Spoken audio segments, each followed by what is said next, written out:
Here we go.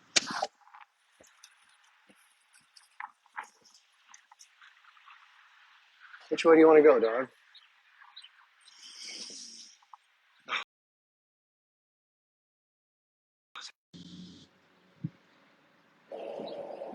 I hope that works. I just switched from my Wi-Fi to my cellular. Oh boy.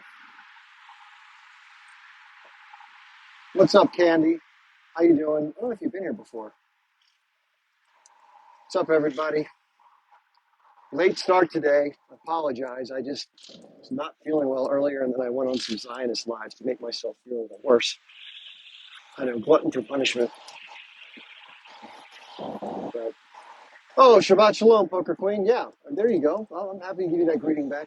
What I want to do, and Poker Queen, you're more than welcome to come up. And that is, I want to demonstrate how it's possible to have a conversation with people with whom you disagree without being mean-spirited about it. I thought Alex did an okay job, at least initially, although that guy Moroccan Zionist, I'm not going to criticize him personally, but the way that he frames his language, he repeats himself 3 or 4 times as if listen, I may be a lot of things, but I'm not a moron. And so I try not to repeat myself. I'm assuming if somebody didn't hear me, they asked me to say it again. But wow, beautiful dog. Amazing. So yeah, that's frustrating. And then the other thing that was, I don't know if you saw this live, if anybody saw it. And listen, anybody, by the way, anybody has the right to run their lives however they see fit, right? But I think the way that we can really, hopefully, get to some middle ground or at least understand each other's points of view, I always like to emphasize their arguments, not them or your, none of those personal things. It's like you have an argument, you have a point of view. I have a point of view, and it's not even because of one particular group over the other. It's because of the dynamics of the conflict as I see them. But for some reason, when I come up on these lives, people get really angry because they want so desperately for people to see their point of view and agree with it. And I don't expect the same out of anybody else. How you doing, man? Thanks for doing the work you're doing. But I think it's unrealistic. And I even said on the live, if anybody saw me, I said, hey, I acknowledge your point of view. I understand your point of view. I respect your point of view. I just see the arguments a little differently. And I think to require others to embrace your point of view. For example, I had somebody the other day named Moroccan of Israel who got very angry, by the way. And this was similar to what Moroccan Zionist was saying. He said that if you don't see this for what it is, he said it's truth. I think today the word was truth, and the other word on the other was evil. And those are both subjective terms, because when somebody makes an interpretation of a series of events and then refers to it as truth, that's not fair. Now, certain things do happen factually, let's be straight. I call that biophysical reality. So, for example, on the attacks, we saw photographs and video of the response by the Israeli military. Those things happened. Those are truthful. And you can phrase them differently. You can say, well, the Israeli military had no other choice but to engage concert goers, vehicles, and people who were fleeing because they couldn't make heads or tails of it. Okay, that's a fair interpretation of what actually happened. Or you can say that they had this Hannibal directive and they just didn't care and they went and kind of blasted everything, asked questions later. That's an interpretation. But what happened was Israeli Apache helicopters engaged human beings in vehicles on that day. We know that. There's literally video evidence and members of the IDF who admitted that. So I don't know how you can question that. And by the way, if anybody's in the waiting box, the way I normally do this, Poker Queen, it's not that I don't want to keep you up. I normally get into like maybe a 15 or 20 minute intro, and then I bring up guests. So if that's longer than you want to wait, feel free to come back. Not being disrespectful to you as a requesting guest. By the way, I just want to remind the audience, please abide by this. This is what I had asked Alex to do, and I think it's fair for me to ask the same of the audience. So if anybody comes up with whom the majority in the box disagrees, whatever it is, whether it's guest to guest or people in the comments, please be respectful. You can make your point of argument if you disagree with the person speaking, but please don't direct personal comments towards them. No name calling, that kind of silly stuff. It just doesn't get us anywhere. Doesn't further the debate. Now, one of the big points of contention on this live earlier today, and again, I don't like to focus on these things. I know it's important to a lot of people. I've really, really tried hard to try to find as much as I can to piece together the puzzle from that day. I think a lot of people have. And it's not meant from a position of trying to deny anything per se. But as far as the evidence that I've seen, or those who have, other people who have had access to more information than I have, the people that were shown the compilation video by the Israeli forces in London and elsewhere, they said they were disgusted. Now, people use the idea that the reaction of the journalists as being completely disgusted by what they saw to somehow jump to the idea that it must have included examples or evidence of the most egregious allegations. We've all talked about this: the raping, the body parts, the kids, all this stuff like that.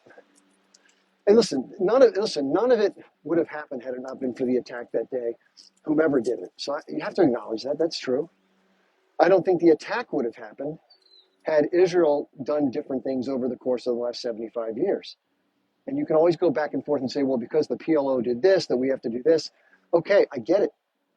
But I don't think one side's worse than the other. In fact, I would make the argument, and many do, that most people who support Israel are completely unaware of some of the things the Israeli government and police and military do on the behalf of the issue.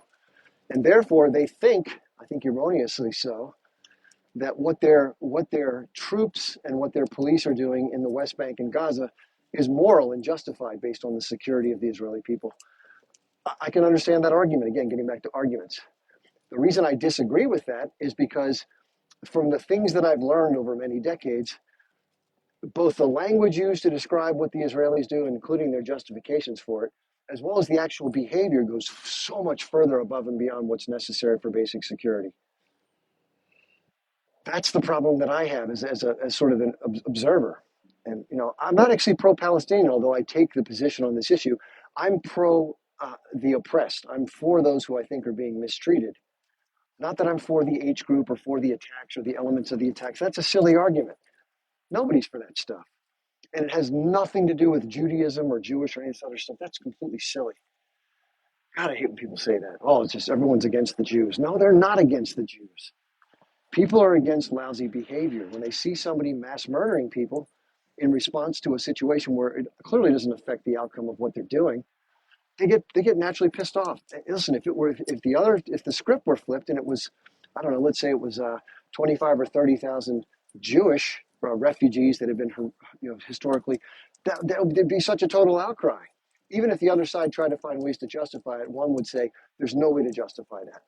I don't care what the Israeli militants did or whomever, or the Jewish militants. So you got to be consistent. This is the problem that I see in these back and forths. There's no moral consistency. And today it was mentioned, hey, Chip, you can't disagree that this was evil or truth, because there are people here that get hurt by that. It's harmful to people's sensibilities if you make that claim. My point is, do you think that people who are Palestinians somehow don't care about their children? Like they have no connection with their people. They just want to all die. Of course, it's the same exact set of feelings. I don't know why people on the Israeli side think that somehow their feelings and their caring for their people is somehow superior or distinctly different than how other people feel. It's all the same thing. So I'm against harm to everybody.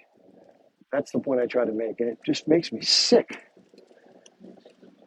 that the mindset is that one group is more moral. Because they're not. In fact, I would argue they're less moral, because as a nation state, they have a responsibility to hold themselves to a higher standard than a rogue militant group does, right?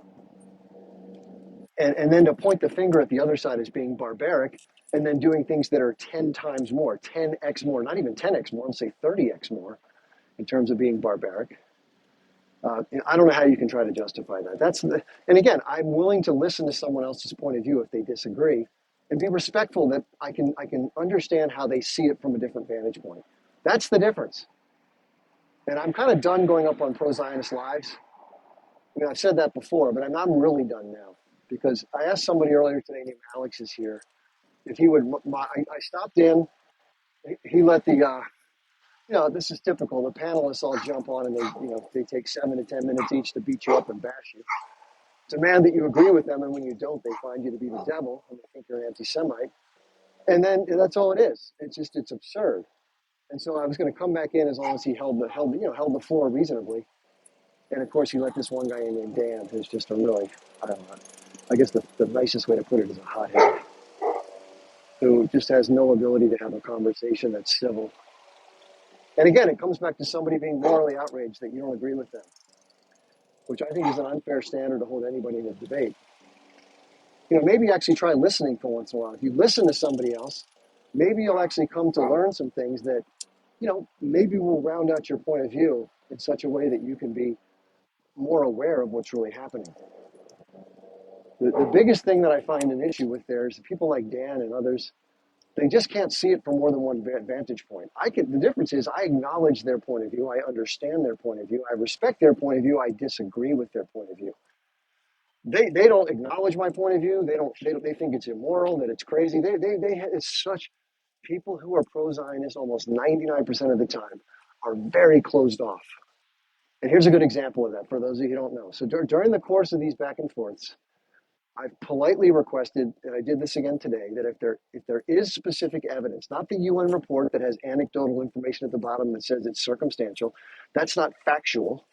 That's a preponderance of the statements being given, leads to the indication it might be, or probably could have been, or should have been, but that's not evidence. That's sort of looking at this. And the other thing is this: I don't doubt. I have no reason to doubt. I think there may have been some of those activities taking place that day. The H group leadership has said under no circumstances did any of their members do this or were they instructed to do it. It could be, though, that some of the non-H group civilians who poured through the border that day, that they could have done some things. I don't know. Listen, this is the hard part. Everyone says there's really clear evidence that it happened. Listen, all the journalists that I followed who said they saw the compilation video, none of the information in that video, as horrible as it was for the things that were in there, which I've acknowledged, the ones that I've seen, as one should, there was nothing in those videos that reinforced the more, crazy allegations of, little kids and, women being harmed and all the SA and stuff. It wasn't in there. So I don't know how somebody can be required to acquiesce and basically acknowledge someone else's point of view when the very evidence that they're emphasizing didn't exist, doesn't exist. But again, it's unfair to deny what others believe to be legitimate testimony because I don't know. And the only thing that I try to compare that to, in fairness, is a systemic process of Israel lying in many cases. And we heard this. This is why I believe there might have been lies. Again, this is an argument. This is a possibility. I can't say for sure. I'm not in the heads of the Israeli leadership. There are things that were demonstrably not true that were said by that emergency response group. That's clear. That's indisputable. They made comments about a pregnant woman who was lying face down in a large puddle of what, and that her midsection had been undone, and that somebody had taken a KNIFE and thrust it into an infant. That never happened. That never happened. So when somebody says, "Trust me, bro, this happened," well, we can't say definitively what they're saying isn't true because it's possible. But if they have a pattern of misrepresenting things, overstating things, exaggerating things, it's really hard just to say, "Okay, I got you," right? And so I think it's unfair to require somebody to say that just because you're outraged by it. Now, that said, I think it's fair to acknowledge the pain and suffering that people felt regarding that day. That's being human. But it's also unfair to call people who are in uniform, whether they're police officers or soldiers, as civilians. Those aren't civilians. And the same thing on the other side in terms of the casualties being reported. If the number's 32,000, and let's just say for the sake of argument that, 10,000, 12,000, pick your number. Those shouldn't be called civilians either, right? If they're militants and they have been unalived, then they should be considered to be combatants. But still, the numbers are still outrageous regardless of how you slice and dice it. All the levels of pro is don't. Well, yeah, of course not, because remember, this is what I deem it to be. For those of you who are kind of curious as to why, you don't have to look further than Ben Shapiro. Ben Shapiro, I believe, is sort of like the poster child for the inability to unwind or unintertwine one's identity, which is related to A, being Jewish, B, supporting the state of Israel, and seeing themselves as a Zionist as a part of that. And therefore, any information that might detract from that combined interwoven set of beliefs is considered cognitive dissonance. They just cannot bring themselves. Yeah, the other argument that went on today was somebody said that it was completely vile and disgusting that when people's remains were taken from, I guess, the Nova Fest or whatever it may have been, people that weren't survived, and that when they came into Gaza, they were taken out of a vehicle and people like stomped. And I agree. I don't think people should desecrate people's remains. I think that's terrible. And yet, when I posed the videos that I have, which are clearly indications of people desecrating the H group, they acted outraged as if there could be no moral equivalence. Oh, they're just terrorists, right? You got to understand the difference is that you see them as the T word. And I think to the extent that they engage civilians, that's fair to call people that. But to the extent they engage militants, soldiers, that's not T word. If you maintain a very secure border with a nation state, you stop everything from coming in and out, you control their whole lives, you periodically go in and completely destroy a good bit of their infrastructure and unalive people, and then cry foul when they dare to break out of their long-term plight, they have the right under international law to resist by any means available is what it says. So again, what I would love to do today, if it's at all possible, is to allow somebody who's pro-Israel to come into the panel. We had somebody earlier who I think probably left. No, she's still here. Great. I'll tell you what I'll do. In light of that, I would like to ask, I'm going to reiterate, please, that I want everybody to please be respectful. No personal comments, no hateful words, no crazy shit. And I would ask the guest as well to not direct personal comments, but to share any arguments that you think you would like to see other people hear, that you think would help people better understand your point of view, myself included. Because I will say this, as I said in Alex's live, if indeed there is information that corroborates any of the allegations that are more egregious, I will be the very first person to acknowledge it. I'll make a video about it. I'll explain that I was wrong. I'll even apologize for being insensitive for the idea of even maybe having questions about it.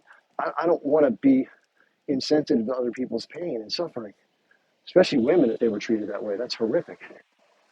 But again, okay, let's bring up Poker Queen. Maybe I'm one. I think she is. Hello. Hi there. How you doing? Pretty good. How about you? Good. Are you taking a nice walk today? Well, yeah, it's a beautiful day here where I live, and the dog is here with me. Where are you from? Where do you I live? live on the east coast of the United States. Oh, very cool. How about yourself? Where are you from? I'm from Houston, Texas. Oh, very nice. Home of the oil business extraordinaire. Yes. And the bushes. And humidity. Humanity. Yeah. My goodness. I traveled to Houston once, and I had to get my hair cut. It was so bad. I couldn't take it. Oh, the humanity. I thought you said humanity. No, humidity. I Oh, it was so bad. Yeah. And maybe I wasn't there at a bad time of the year, but well, yeah, it's a nice day today. In the spring, it's really nice. Very cool. So what's on your mind today? Well, I'm a Jewish American who goes to Israel every year. Okay. And I'm a proud Jew and a proud supporter of Israel. Okay. And do you think anything what I said you have directly made you think I'm not getting something, or you think I see it in a way that's not correct? I think what you feel and what you think, nothing is going to sway you to being pro-Israel. Nothing I can do or say is going to be done. But I'm sorry to interrupt you. I just want to make sure, be very clear. This is what I said all the way wrong. I would love to be able to compliment and back the state of Israel if they did. If they would do things that I think were worthy of that. For example, if they were to switch the approach that they're taking, not since 10/7, but let's say before, and they did things that were more conciliatory, built less settlements, did less provoking things with their police and military, I would look upon those things favorably. It's not that my position can't be swayed. It's that the evidence, as I understand it, is one that they're continuing to brutalize in such a way that I just can't get behind. Well, right now you're in a David Goliath kind of situation, whereas the Israelis, we're outnumbered by billions. And so there's no way that I'm going to win an argument. I can't even read the comments because I already know they're speaking negatively about me. But as a Jew, yeah. Well, real quick, if anybody's saying any negative comments about Poker Queen, please don't do that. You can disagree with their point of view, but please don't say anything personally disparaging. That's not okay. They're a lot younger too, and they don't know as much. They haven't been. They're not well versed in their world history, They don't know much about the Holocaust, which you probably do. Um, and were you saying that 10/7 never even happened? Is that what you're No, trying to no, say? no, no, no, no, no. Of course not. I would never deny what happened on 10/7. I don't deny anything to do with the Holocaust. And I'm very much a proponent for groups of people like Jews who have been historically marginalized, mistreated, exiled, unalived, the whole nine So, yards. so then you would understand why Israel has to do whatever they have to do to protect themselves from people Well, that want us to not exist. well, I think let me rephrase how I think maybe that a little different. I think to the extent that there's a safe and secure place for Jewish people to be free from harm, I'm 100% with you. Whether or not the quote unquote current structure politically and territorially is the only method to accomplish that is, I think, up to debate, although Yeah. I can understand the argument that it is not. Like, for example, remember there was a two-state, they wanted to do a two-state kind of situation. The problem with that is that if the Palestinians had one part of the land and the Israelis had another part of the land, we would be bombed the next day. We would be done. There's people in this world, billions of people that do not believe Israel should exist at all. And I don't know why. When you say that if there were people living adjacent to Israel that had their own Yes. autonomous statehood, that Yes. Israel would be gone the next day. Can you please Yes. elaborate on what you mean by that? Just like we were just like they came in on 10/7 through the Palestinian side, it there's people in the Middle East and around the world that do not want Israel to exist. They will use all their power to come in and blow us away. Blow us away. That's why we do get money from the United States. It's to protect us from not dying, Do you, from do, existing. Yeah. do you, I mean, in terms of other possibilities, Yeah. I certainly can't deny that there may be individuals or even leaders of groups, et cetera, that have negative sentiment towards even Jewish people, which I think is disgusting. But let's Everybody. just say, but let's Yeah. say they're anti-Zionist with as far as, could anything else motivate them other than, what, in other words, I should ask this, what do you think motivates the desire to see a change in whatever form it might take? What do you mean? What kind of change you're saying? Like, you Well, you're mean saying, how? Yeah, when go you're ahead. saying that you're fearful that if there were to be an adjacent state, or Hmm. if you think the billions of people who are quote unquote against Israel, Yes. what would motivate the adjacent state to, I guess, further attack, or what would motivate what does Well, motivate people around the world you're alluding to? Well, as far as like like Christians who actually there's many Christians support Israel and the Jewish state, Hmm. but there are many that deny the fact that there was an actual Holocaust. A lot of those families who they have relatives that go back, they have ancestors from Germany and all this. It's a Christian guilt or a Catholic guilt they have, and they have deep-seated anti-Semitic thoughts and feelings that they learn from generation to generation. Do Uh, you really think? Do you really think there's a widespread presence? I know, I'm sure I've heard of these people mhm. that are hateful, like the skinheads or whoever, Yeah, that they seem to hate everybody. But do you right. really think it's widespread that people feel that way, the way you're describing it? There are Yes. more I mean, evangelical especially in the Zion. South, where I'm from, definitely. It's not overt like it is here on TikTok. Like for anti-Semitism, anti-Semitism against Jews coming from non-Christians, meaning either Middle Eastern or just atheists, whatever like that. I've never seen such anti-Semitism or anti-hate, anti-Jew comments and verbalized thoughts since I've been on social media. I've never seen it this bad. You don't know how it feels. It burns inside to have I, that, people hate that's a Jews. that's a very It fair point. I do burns. not know how that feels. You're right The about first that. time I ever even encountered it was maybe 2 years ago. It made me sick to my stomach. How could someone hate the Jews so much for after what we've been through? Poor us. Someone's going to write, poor us. Oh, you're always a victim. But we are always Uh-huh. victims since the beginning of time or the beginning of the Jews. We've always been the underdogs. We've always been hated. And so we're used to it. And we're still going to fight till, as hard as we can to protect the land and to protect the Jewish people and the Israeli people. Do you think that people who claim to be anti-Zionist or against the Zionism, first of all, it's okay if I share with you what I believe to be Zionism? Not that I get to Sure, define it, but just so you understand where I'm coming from. sure. My understanding of Zionism, as I have studied it, is in its rawest form, it's the desire for a return to Zion, as people have told me. But in Mm, terms of how it's actually been navigated from its genesis, the founder of Zionism, at least the one who people claim was Theodor Herzl in 1897. Unfortunately, he died in 1904, but others carried the torch. His idea was for a settler-based movement that would allow the Jewish people to have an ethno-state to be, again, free from harm, as you mentioned, which I support, by the way. And I think the areas that were initially under consideration were some places in Africa, I think Uganda, South America, Argentina, and of course, historic Palestine, which was the eventual location that was pushed for and lobbied for a number of reasons. But and then, so that's my understanding of Zionism, and the way I categorize it to be clear. So mm. I look at Zionism as an ideology of pursuit of a safe homeland for Jewish people that is relatively less concerned about the impact thereof, and it's more to the attainment of that goal. Do you think that's a fair What was way of that phrasing it? last part? Will you define that last part?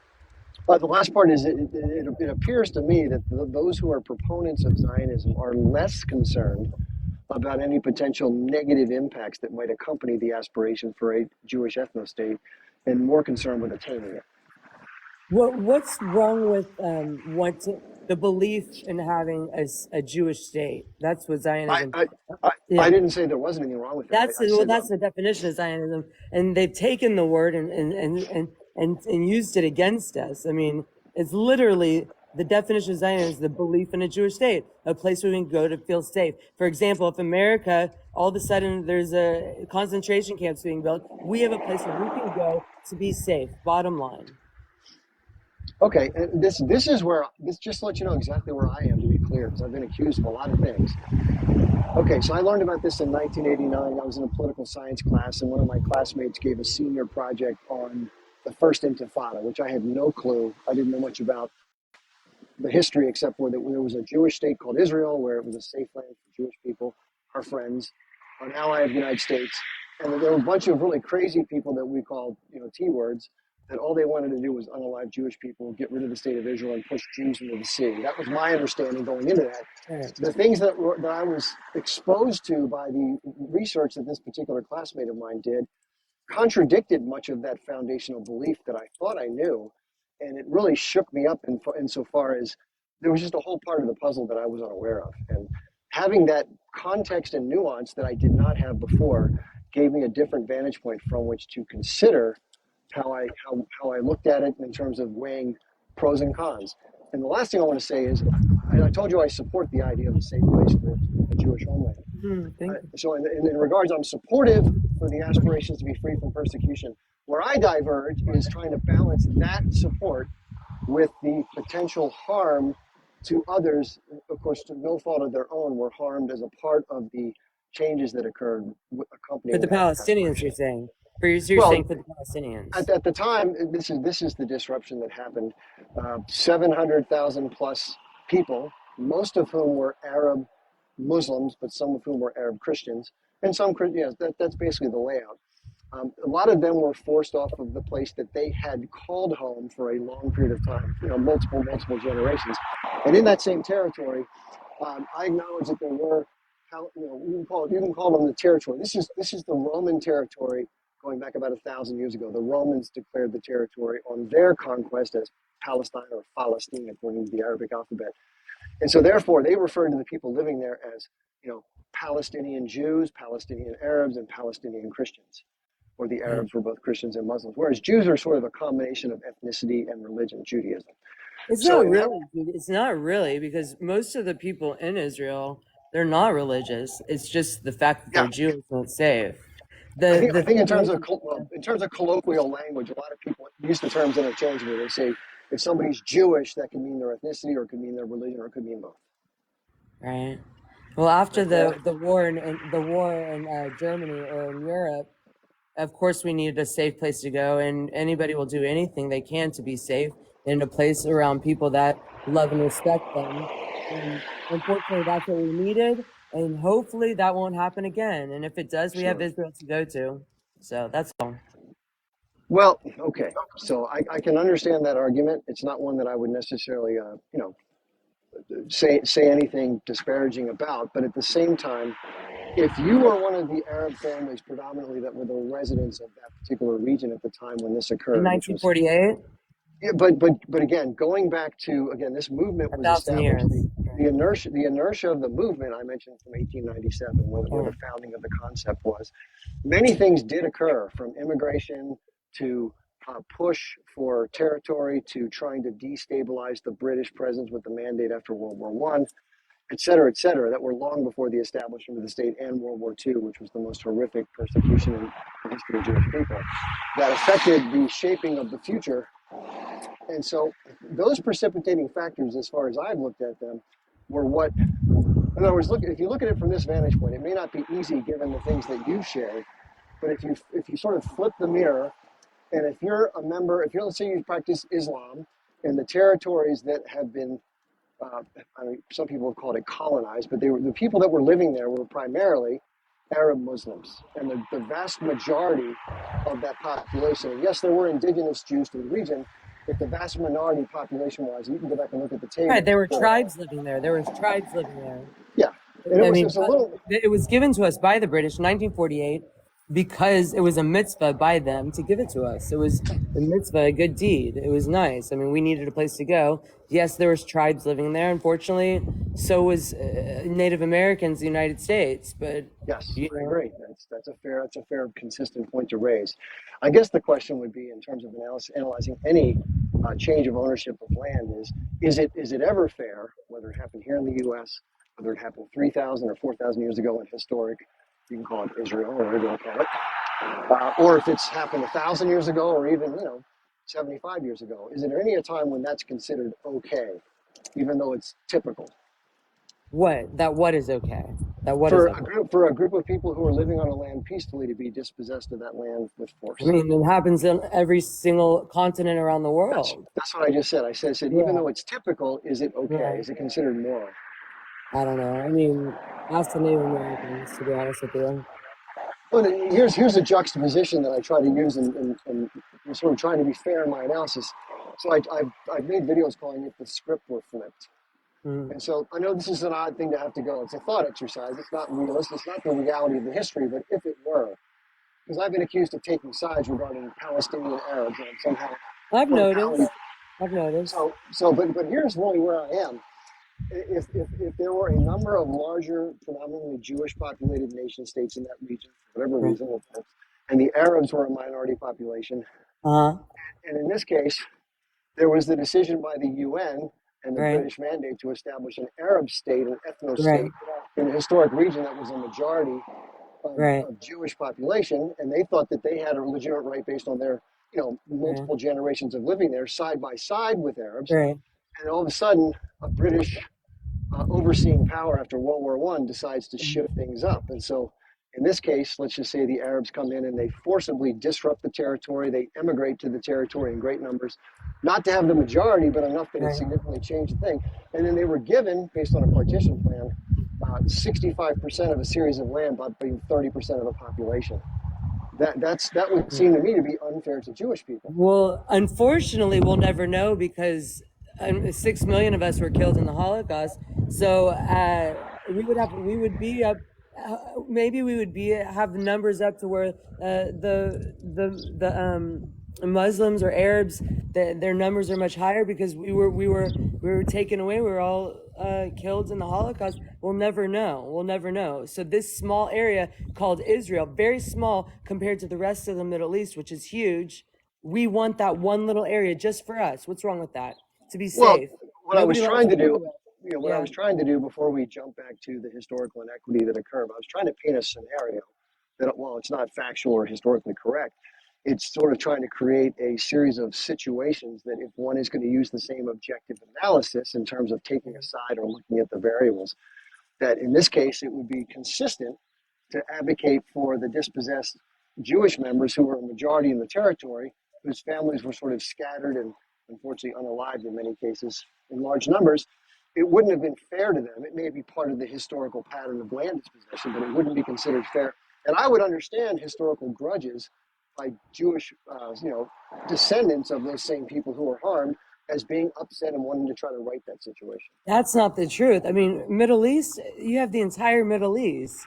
I mean, Well, my example was if it was a Jewish Middle East settlement, it was in a right, small Arab nation of a minority. That was the point. right. We would never know that. Right, we'll never know that. But I'm trying to say, what I'm trying to do is to paint a picture of being consistent and objective based on the populations that existed at that time. You can make the argument that At the time, why yes. At the time, yes. I mean, one can make the argument that if the Jewish people have all these nation states, why can't the Arabs have this small area for them? Right? Right. That's what one would say. But again, if Jewish I people agree. had them there, You're yeah. right. So again, my point is not so much taking a side of Arab Palestinians. My point is taking the side of who I think got a very short end of a very bad stick. No fault It's of their own. obviously us. I mean, but no one sees that. It's When you say always it's obviously, when you say it's obviously us, no one sees that. Can you elaborate? because right now we're 0.001 of the population in the world because of the hate, the Jewish hate. I mean, all we want is a place to be able to live and feel safe. That's all. That's it. So I know you keep coming back to the term Jewish hate. So Yeah. obviously, I think no one could dispute what happened in World War II as being Right. pure hate, right? I think that everybody's down for that. Do you think that the primary motivating factor for most people who look at the inequities, people like myself or others, Yeah. or even the very Palestinians who were involved in that, their family Right. members, do you think that their outrage and any of their behavior subsequent to that is based on hate of Jewish people, or is it Yes. sort of a okay? So They will tell you it's not, but it's 100% yes. Okay, now can you elaborate as to why you think that's the case? I mean, since the beginning, first of all, for example, as far as like jobs and careers go, we back in World War II times, Jews couldn't get jobs. There's somebody in the comments named Peace. Hey, listen, Peace, the person who came here, you may not have heard me. Poker Queen says she does go to Israel annually. So let's not tell people where to go, because people have told Palestinians to go to Jordan or to go to Lebanon or to go to Egypt. I don't think that's fair either. So let's not say that kind of stuff. Let's let her explain how she feels about it, and let's listen. Please continue. You know, Jews have never been liked since the beginning of time. They didn't like how we prayed in the original temple. They didn't like the sacrifices we made. They didn't like the fact that about the whole Jesus situation, and they blamed us for Jesus. I mean, we've always been the underdog. We've always been hated. The Romans hated us. The Muslims hated us. We've always been hated. And for the same reasons that people, I'm not reading whatever everybody's saying. It's the same reasons that they're doing this hate speech in the comments. I don't think people are being hateful in the comments. I wouldn't say people are being hateful, but I think they're being, I think, a little bit unfriendly. I don't want people to do that to anybody. At least they care about us enough to talk about us. You know, at least they. If we go away from the historical behavior of others towards Jewish people that have been, horrifically persecuting, expelling them from lands, unaliving them.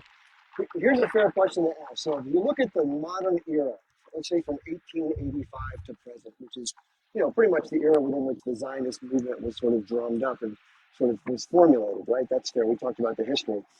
Do you believe that the people living on the land who had been living on the land with a minority number of people who identified as ethnically Jewish, who were indigenous to the territory, do you believe that their problems with the disruptive changes that occurred according to their view, the problem was stemming, their anger and outrage was stemming from a hatred of Jewish people, those particular people, not other people in history?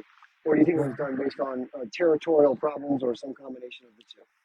Well, if you go to Israel, which I do every year, is pretty peaceful among the different religions, ethnic groups.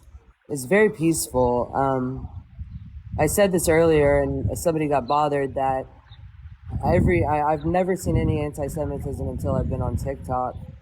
Well, can we cover the question that I answered? Sure. I didn't really understand your question. Okay, yeah, let me repeat it. So what I was trying to get at is, in terms of motivation, makes a big deal, right? Motive and intent has a lot to do with why people behave certain ways. So the question I was trying to ask was, the people that deem themselves to have been affected negatively by this process called Zionism, the way that the territory has been shifted, right or wrong, historically, What do you typical mean or by not. the process of Zion? You mean the process of making, allowing Jews to have a Jewish state? Well, when you say letting, let's put it this way. Yeah. What I was trying to get to was this. Do you think that the motivation for the people who have felt the way they've felt in terms of the modern era during Uh-huh. and post the movement to establish a Jewish state in Palestine is based on hatred for Jews, or do you believe it's based on the inequities as they perceive them related to said establishment, or some combination of the two, or something else? It's based on the hatred of Jews, Okay. and is yes, a hundred What? percent. And Why do you think? Why do you think that? to be honest with you, I'm starting to think it's hereditary. The thing is that I live in a Jewish close knit community in Houston, Okay. and we feel safe together, just like we would feel safe in Israel. People that have never met Jewish people, uh, they have nothing good to say about them. Once they meet a Jew, then they understand. Okay, then we're not so bad. Um, I can't answer that question because I really don't know. There's so many reasons why one would hate Jews. I've never met. I mean, there's bad Jews, there's good Jews, but we're not Yeah. evil as a group. We aren't. We live in mitzvahs, doing good deeds, and that's how we keep our Jewishness. I mean, that's bottom line. Do you There's no, think do you think it's possible that the anger and the behavior that stemmed from after, let's say, 1948 and before, yeah. has other contributing factors? And is it possible it could not be based on hatred towards Jews, even though other people in the I past have believe done there's a lot hateful of things? ignorance in the world. There's a lot of people miss their world history classes. Talking They about didn't. I'm talking about it in that region, not elsewhere. That region. You mean the Palestinian Israel region? Yeah, well, of course, yeah. In other words, the effect of the changes that took place were regional, right? It wasn't the Right, entire world right. that was affected. So in that region, in terms of what has motivated the, if you want to call it pushback or Uh-huh. backlash or whatever you want to phrase it, was that behavior motivated from a standpoint of hatred, not related to other historical places or time frames, or was it Right. motivated by the idea that they felt they had been wronged in that they were moved off the land and they were upset about that? Well, again, with the Palestinians, after 10/7, they put their foot down Israel. I don't know if that answers your question, but I know everybody's saying genocide, Palestine, free Palestine.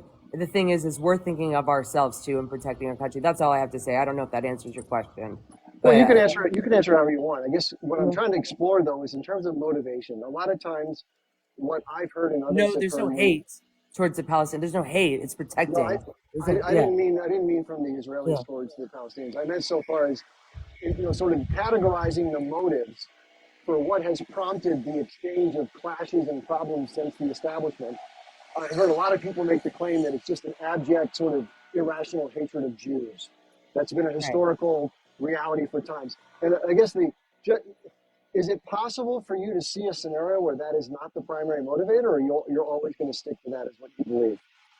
I mean, they're going to say 1948, 1948. This was our land. This was our land. Let's just let you talk about it. I want to hear your feelings, not about Sure. other Well, people. my feelings about it is that it's very scary. I even went to I was very scared after 10/7 that it was the end of the world, especially for the Jews.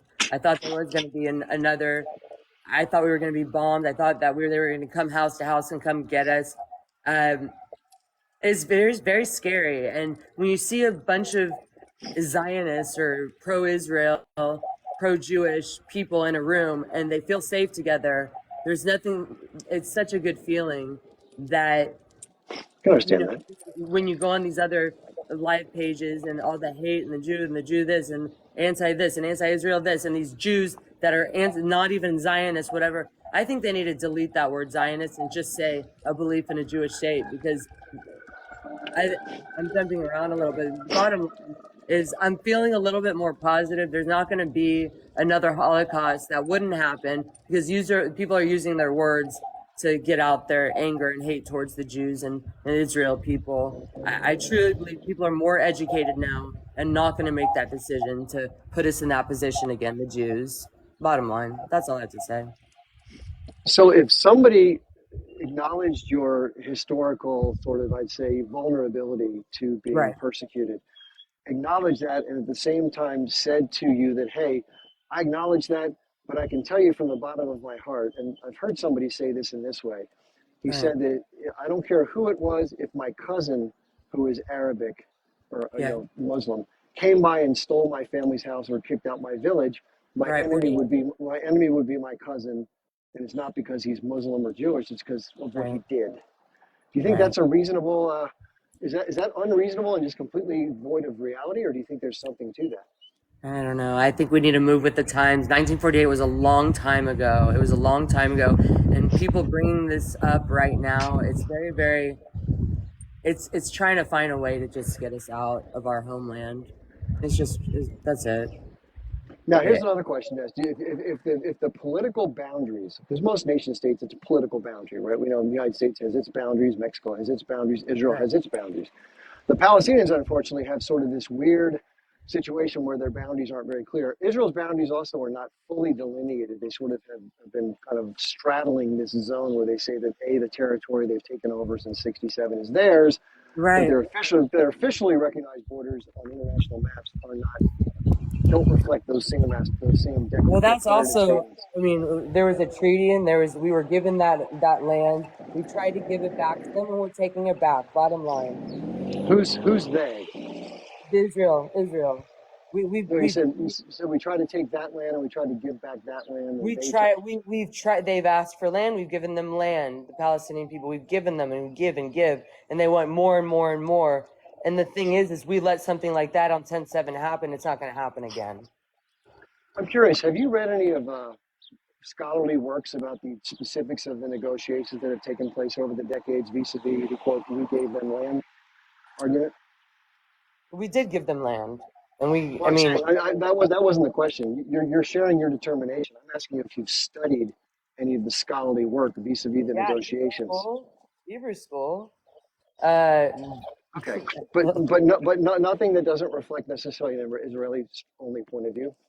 I mean, just like the United States has their boundaries, so does Israel. It's the same way, same thing. Okay, but in fairness, you made a very declarative statement that said we've offered them, meaning Israel has offered them, the quote Arabs Yes. or Palestinians, plenty of land, and they've always turned it down. I've heard that No, they over and over haven't turned again. it down. They've taken it and they've asked for more.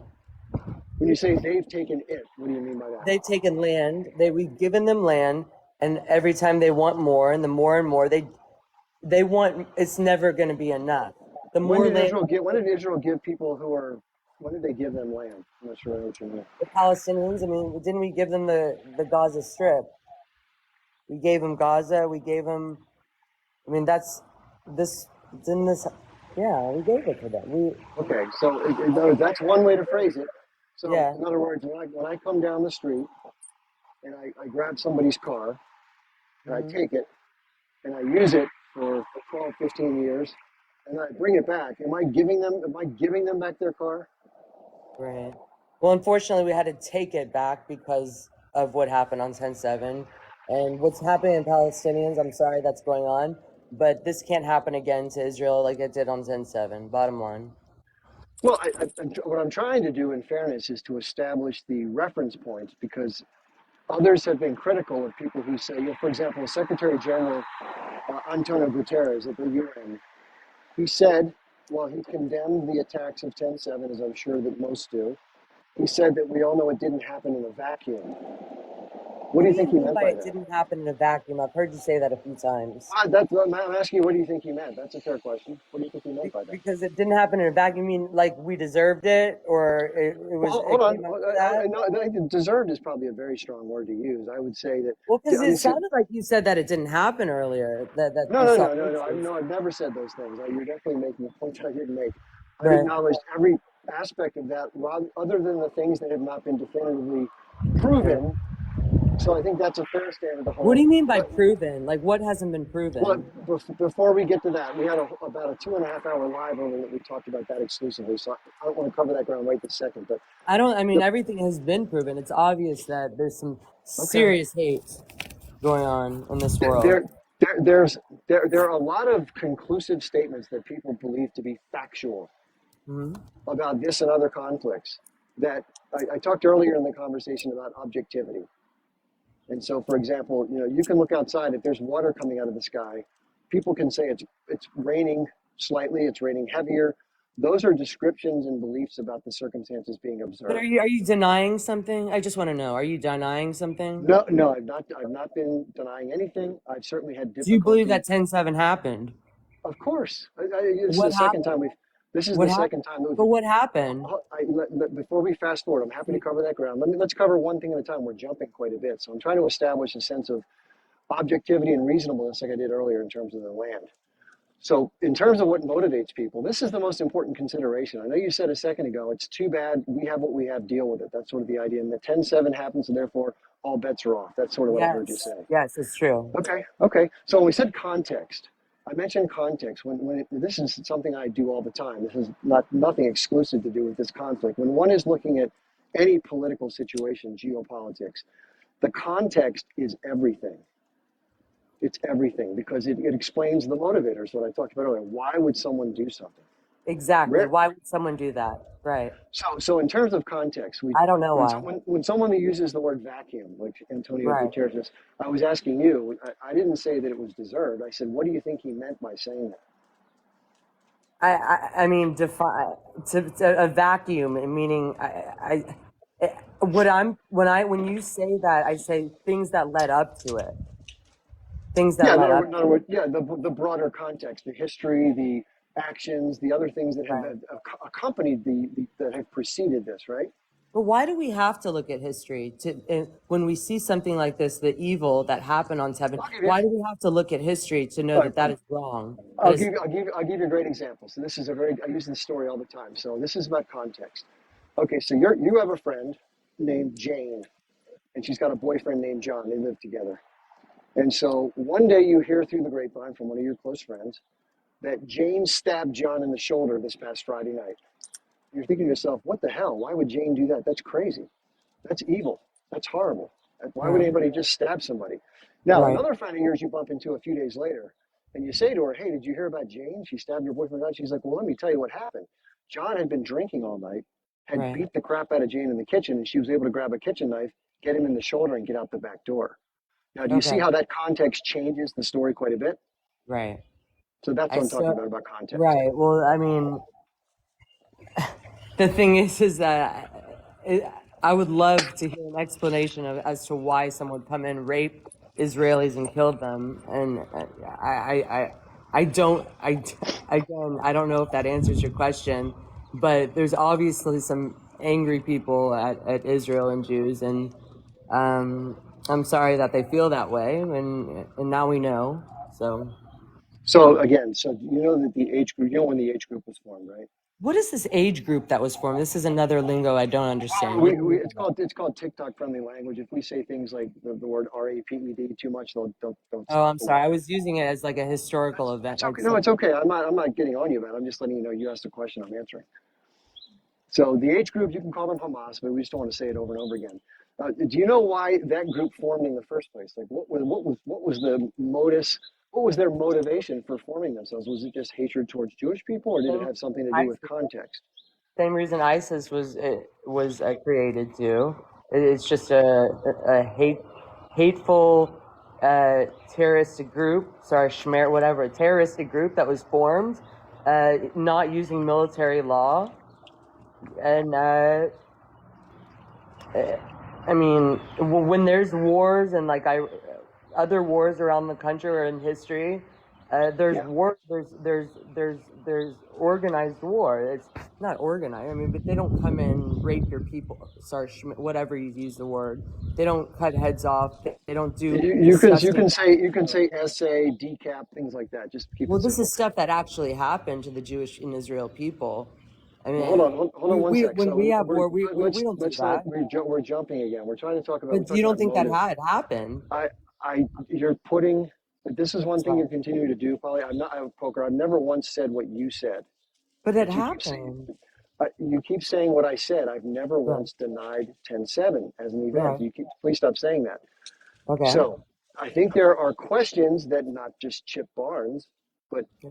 tens of thousands of other interested parties are trying to make heads or tails of some of the allegations of what happened on 10/7. Other people think that it's a done deal, that because somebody made it so and said it so, that it's the end of story. But that's why we have things called investigations. Well, If as you a want to, Zionist and a Jew and a lover of Israel, it happened and it's never going to happen again. Well, again, let's get back to why we asked about the H group. Why did they form? Do you have any idea why they formed? You mean Hamas? Yeah, Or they formed why in would they 1988. form? Why Why do would you they think they form? formed? Yeah. I don't know. Why would they form? I don't Well, know. you mentioned ISIS. So what was the reason Yeah, ISIS formed? I have no idea. Okay, well, this is all part of the challenge in terms of understanding Why the do you think? contexts.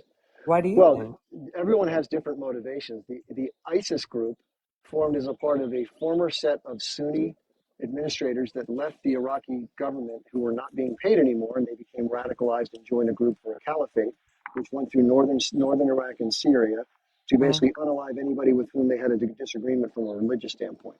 All right. So why do you think Hamas was formed?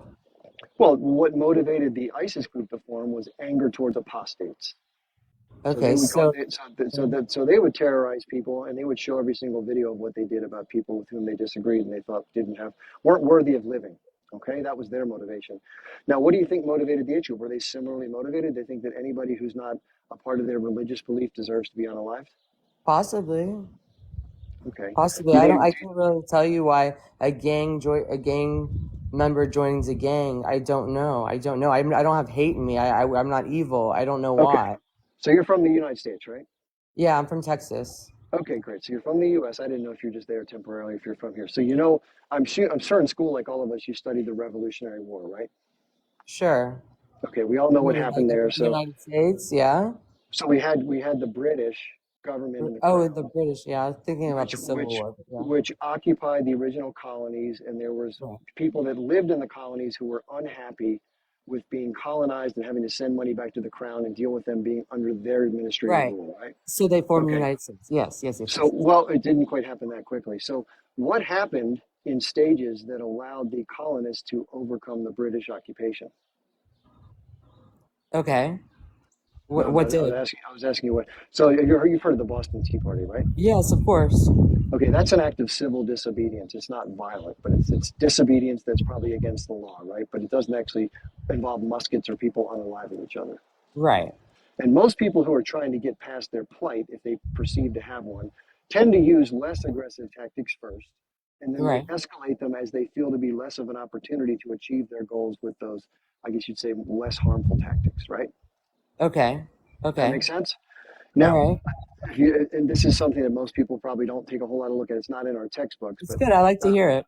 this is really helpful. So, in other words, the British were primarily fought in what's called a traditional manner. I'm sure you've heard of the redcoats, right? Yes, I have. So Yes. the way that battles were fought traditionally in the mid to late 1700s were one group of soldiers would line up on one side, horses, cannons, infantrymen in the redcoats. And then ideally the other group would stand across from them if they're going to have, quote, a fair fight, a gentleman's fight. And then Right. they would just exchange fire. And then once their muskets were extinct, once they were done being fired, they would go at each other with bayonets. That's how fighting was done fair, if you will. Now, Right. the colonists realized very quickly that if they were to do that, that there's no way they would be able to beat the British because they didn't have the manpower, they didn't have the weaponry, they didn't have the cannons, they didn't have the horses. They would never be able to win a quote fair fight, a traditional gentleman's fight. Does that Okay. make sense? Okay, Sure. so what they did was is they made the determination that the only way to defeat the British was twofold. One was to fight in a very non-conventional fashion, what's referred to generally as guerrilla tactics in the general sense of monitoring war and studying war.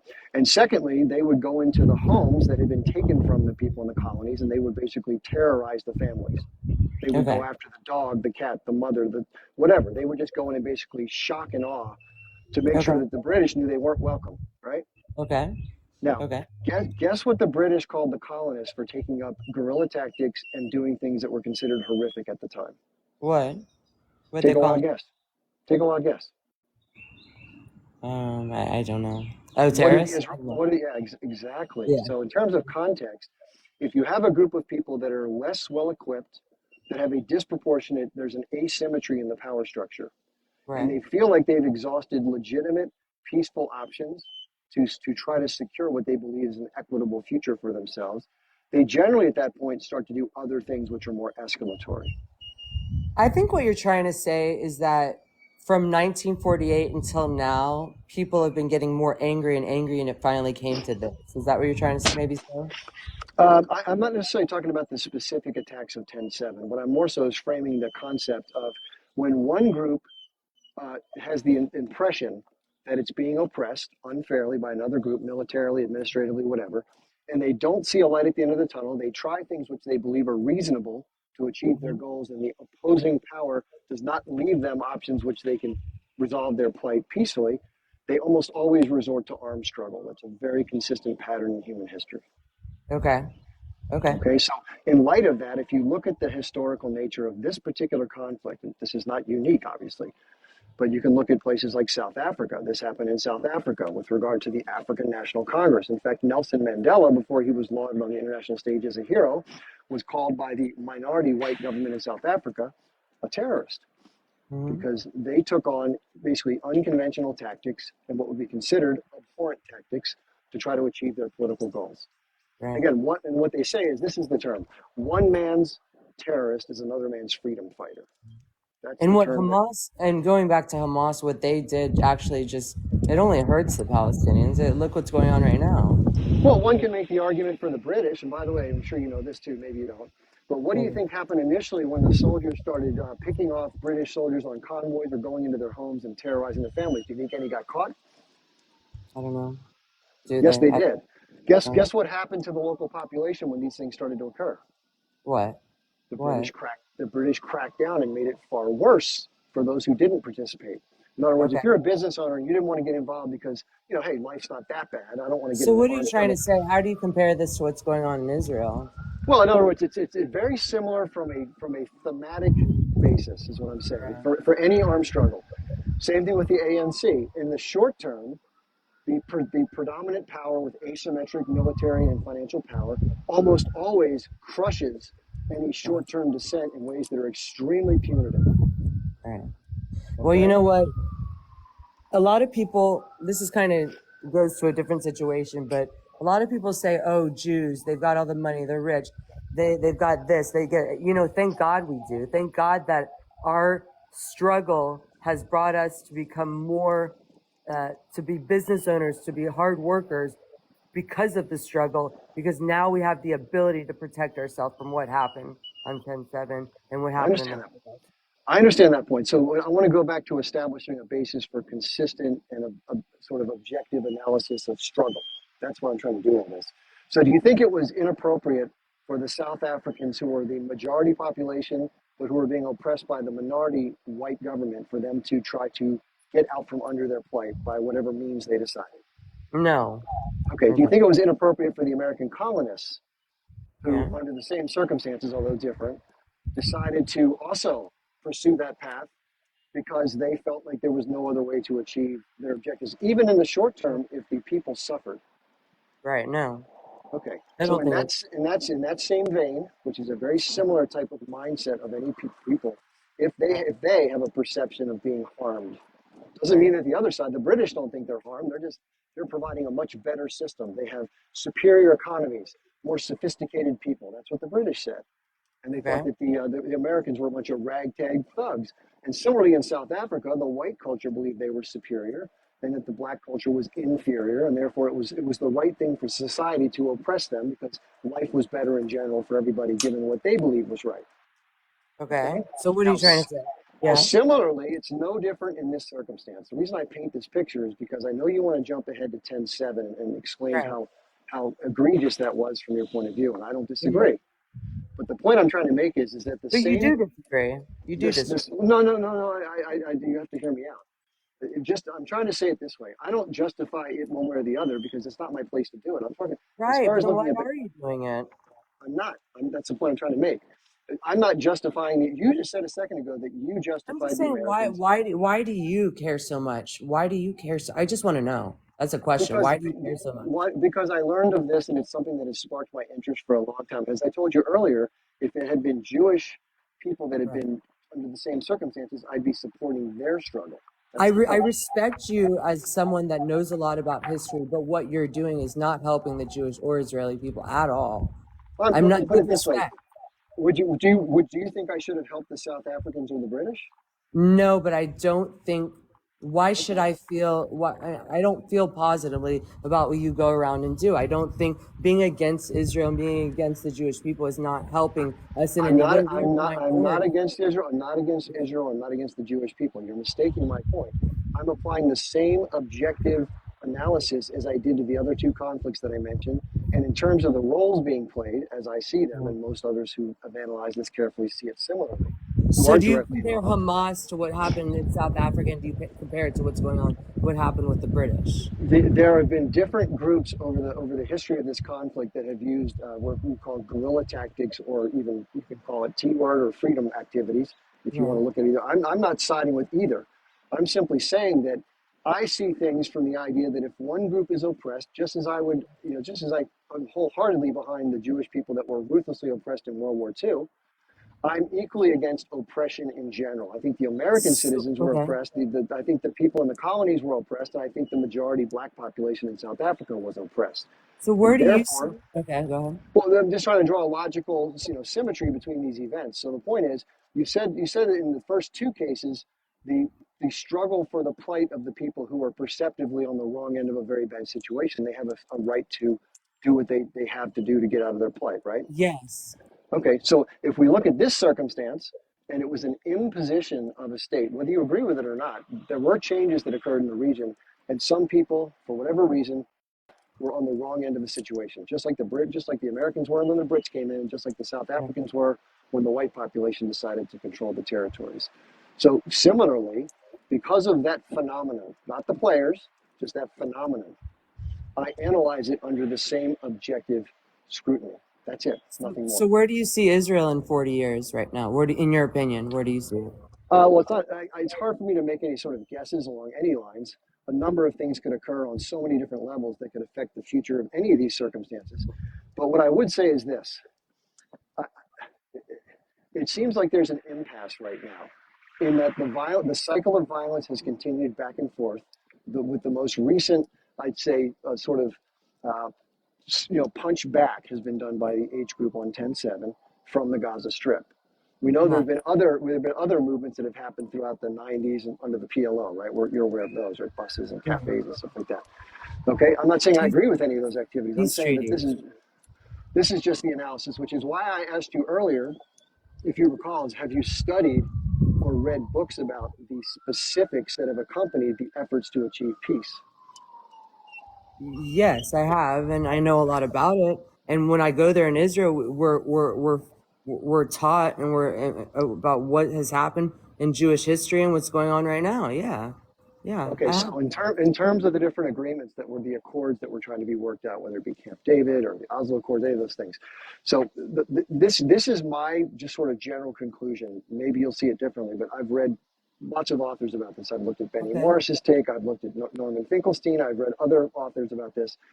The what I have determined from looking at this, and this is my take, right? I'm not saying that I'm right. I'm not okay, saying that anybody else is wrong. My take is that in every single one of the quote unquote offers, where I think you said earlier that they've been offered plenty of land and other good deals, right? And yes. that's where, okay, that I don't believe that is the case. What do you mean I it don't, happened? well, you're making the claim right now that quote it happened, Well, the right? peace treaties that were made, yeah, and peace So treaties, land given. let me give you one example. So let's say that I invite somebody over for lunch, okay, and we're going to try to work something out as far as how we're going to distribute the food that we have. So I'm going to make a sandwich. I grab two slices of bread. On one half of the sandwich, I put a pastrami and rye, beautiful sandwich, corned beef, whatever the hell it is. And on the other side, I go into my cat box and I grab some turds out and I fill the other side up. I cut the sandwich down the middle. I say, hey, would you like lunch? And they go, yeah, I'd love some lunch. Let me have some of that pastrami sandwich. You're like, no, no, no, no, no. Your piece is going to be this other one. Why? And the person says, well, I don't think so. And you say, well, I can't say yes to that. You're like, that's disgusting. And then they say to you, what? You don't like lunch? You don't want to eat? You're going to be rude to me? You're not going to accept my generous offer? Okay. So the point is, I think if you, being somebody who's above average intelligence, invested the time rather than saying that it's true, which may be one's perception given what they've learned over time through the whatever avenues you've learned about this.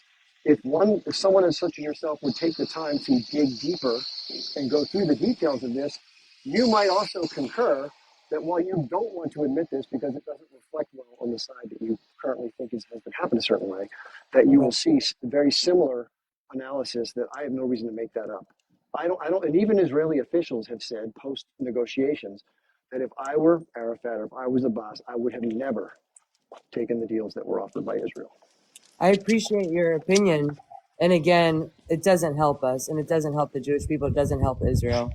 But I appreciate the conversation with you.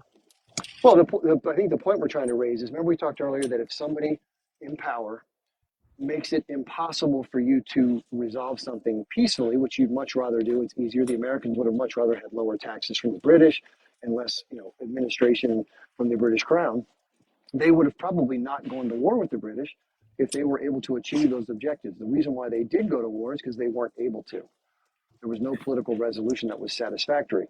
And similarly, in the terms of the Palestinian negotiations with Israel, none of the negotiations that have occurred, by most people's objective standards, have been sufficient to overcome the very variables that one cannot live with as they move forward, trying to have self-determination and sort of self-respect and dignity. So what do you think should come from what you're saying? What do you think should happen to Israel and the Jews? What is your belief?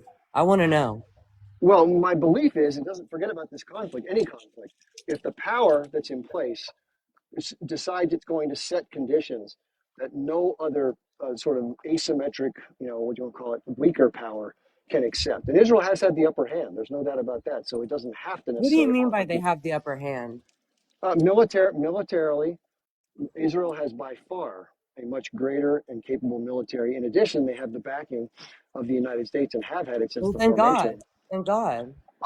You said, what do I mean by that? I'm telling you. Well, I'm just saying, thank God that you say that, because I didn't even know that, but thank God. Yeah, so and you can take sides as to which one prefers. But you asked me why is this the case? The reason is because Israel has an asymmetric military power. They have the support of the wealthiest country in the history of the world with money, military, and in terms of military cover, like in the Gulf right now, there's a carrier group that's there, the Gerald Ford, and then they have political cover at the UN. So if any issues arise that are unfavorable to Israel's interests, the U.S. can use its veto to protect Israel's interests. Well, thank God for the USA. Yeah, so the point is it fair? Was it fair for the British, given the fact that they weren't able to provide a framework within which for the American colonists to resolve the matters peacefully, to expect them to remain under the circumstances indefinitely? I mean, to be honest with them, they were anti-Semitic too, so I really don't care. No, I mean, we wouldn't, you and I, you're sitting here in Houston, I'm on the East Coast. You and I wouldn't be having this conversation under freedom in America if you and I if you stand by the point that you just well, going back to World War II, our names were changed. My name doesn't sound Jewish anymore because, United States, they didn't go in Europe and help us right away. We've always been poorly treated. I understand historic persecution, America, they felt bad. That's the reason why I have the aid from the United States, is because that's not going to happen again. Bottom line. We talked about, in terms of the one's plight, right? I'm trying to keep things on the same level each time we talk instead of jumping. So you said earlier that you agreed that it was justified for the South African majority population who was under the occupation or under the power structure of a minority white structure to do what was necessary to shift the balance politically. We talked about that, including violence. And we talked about the American colonists under their circumstances, that their decision to do things that if they couldn't achieve peace through if they couldn't achieve their objectives through peaceful resolution to get out from the end of the British occupation, they had a legitimate right to try to free themselves by whatever means they had available to them. And similarly, and the reason why I see this is for this exact reason, I believe that the Arab population that was displaced as a part of the formation of Israel, whether you agree with it or not, has a right, because of the lack of peaceful solutions ahead of them, to resist, among which was the 10/7 attacks against the civilians, with which I don't agree. But in the sake of engaged military personnel, I think it was. Imagine if you hurt British soldiers, you wouldn't say that the Americans were behaving unethically, right? They went after British soldiers, right? Well, they have a right to feel how they want, and you know what? They do, and it's obvious through the comments and the verbal communication that I listen to every day through TikTok. It's well known that they don't believe Israel should be a Jewish state, and what I'm trying to say is that as a Jewish American Texan, and believer of Israel, we're going to do what we have to do, even as underdogs, 0.001 of the population. We're going to do what we have to do in order to keep the land of Israel. Now, if the British took up a similar position, which I imagine at some point they probably felt they could or they should, and the South African minority said the same thing, would you be in favor of those countries doing whatever it took to suppress the circumstances that we know? It's not that I don't care. It's the fact that nobody cares about Israel right now, and my main focus is Israel. Everybody has their opinion about South Africa and America, and You say that nobody cares about Israel. The 58% of the American public support Israel. oh yeah, well, it's not what I see on here. It's not what I Yeah, see. It's not these how are I see recent polls. In fact, that was put in front of me by the last live that I was on with. I think it was Moroccan Zionist, where he said, I explained to him that I thought that there was a significant tide that was turning, which is probably what you're speaking to, that a lot of people have seen this, and for whatever reason, you may think they're historically ignorant or whatever, but their sentiment has shifted and their awareness has shifted. So the point that Do you Moroccan think that Zionist was making, and it sort of refutes what you just said, you said everyone's against Israel. well, do In you fact, that think isn't the that case. what happened in the 30s with the World War II, do you think that the Jews deserve that? Of course not. I already told you earlier Was that that I in a advocate, vacuum? Was that in a vacuum? I told you that I condemn that wholeheartedly, Right. to be fair. So anytime there's historical injustice and persecution, I oppose it. And anytime there's a group that can't peacefully resolve their situation when they're being harmed or oppressed by an asymmetric power, I support their right to Right. resist, not the tactics with which they choose to do so. I support it too. I support the Palestinians' right to resist too. But we, again, as in Israel, are going to do what we have to do to protect the land. Understood. And here's my last question, and we'll let somebody else come up. And I want to say thank you for sharing this time with us and sharing your views.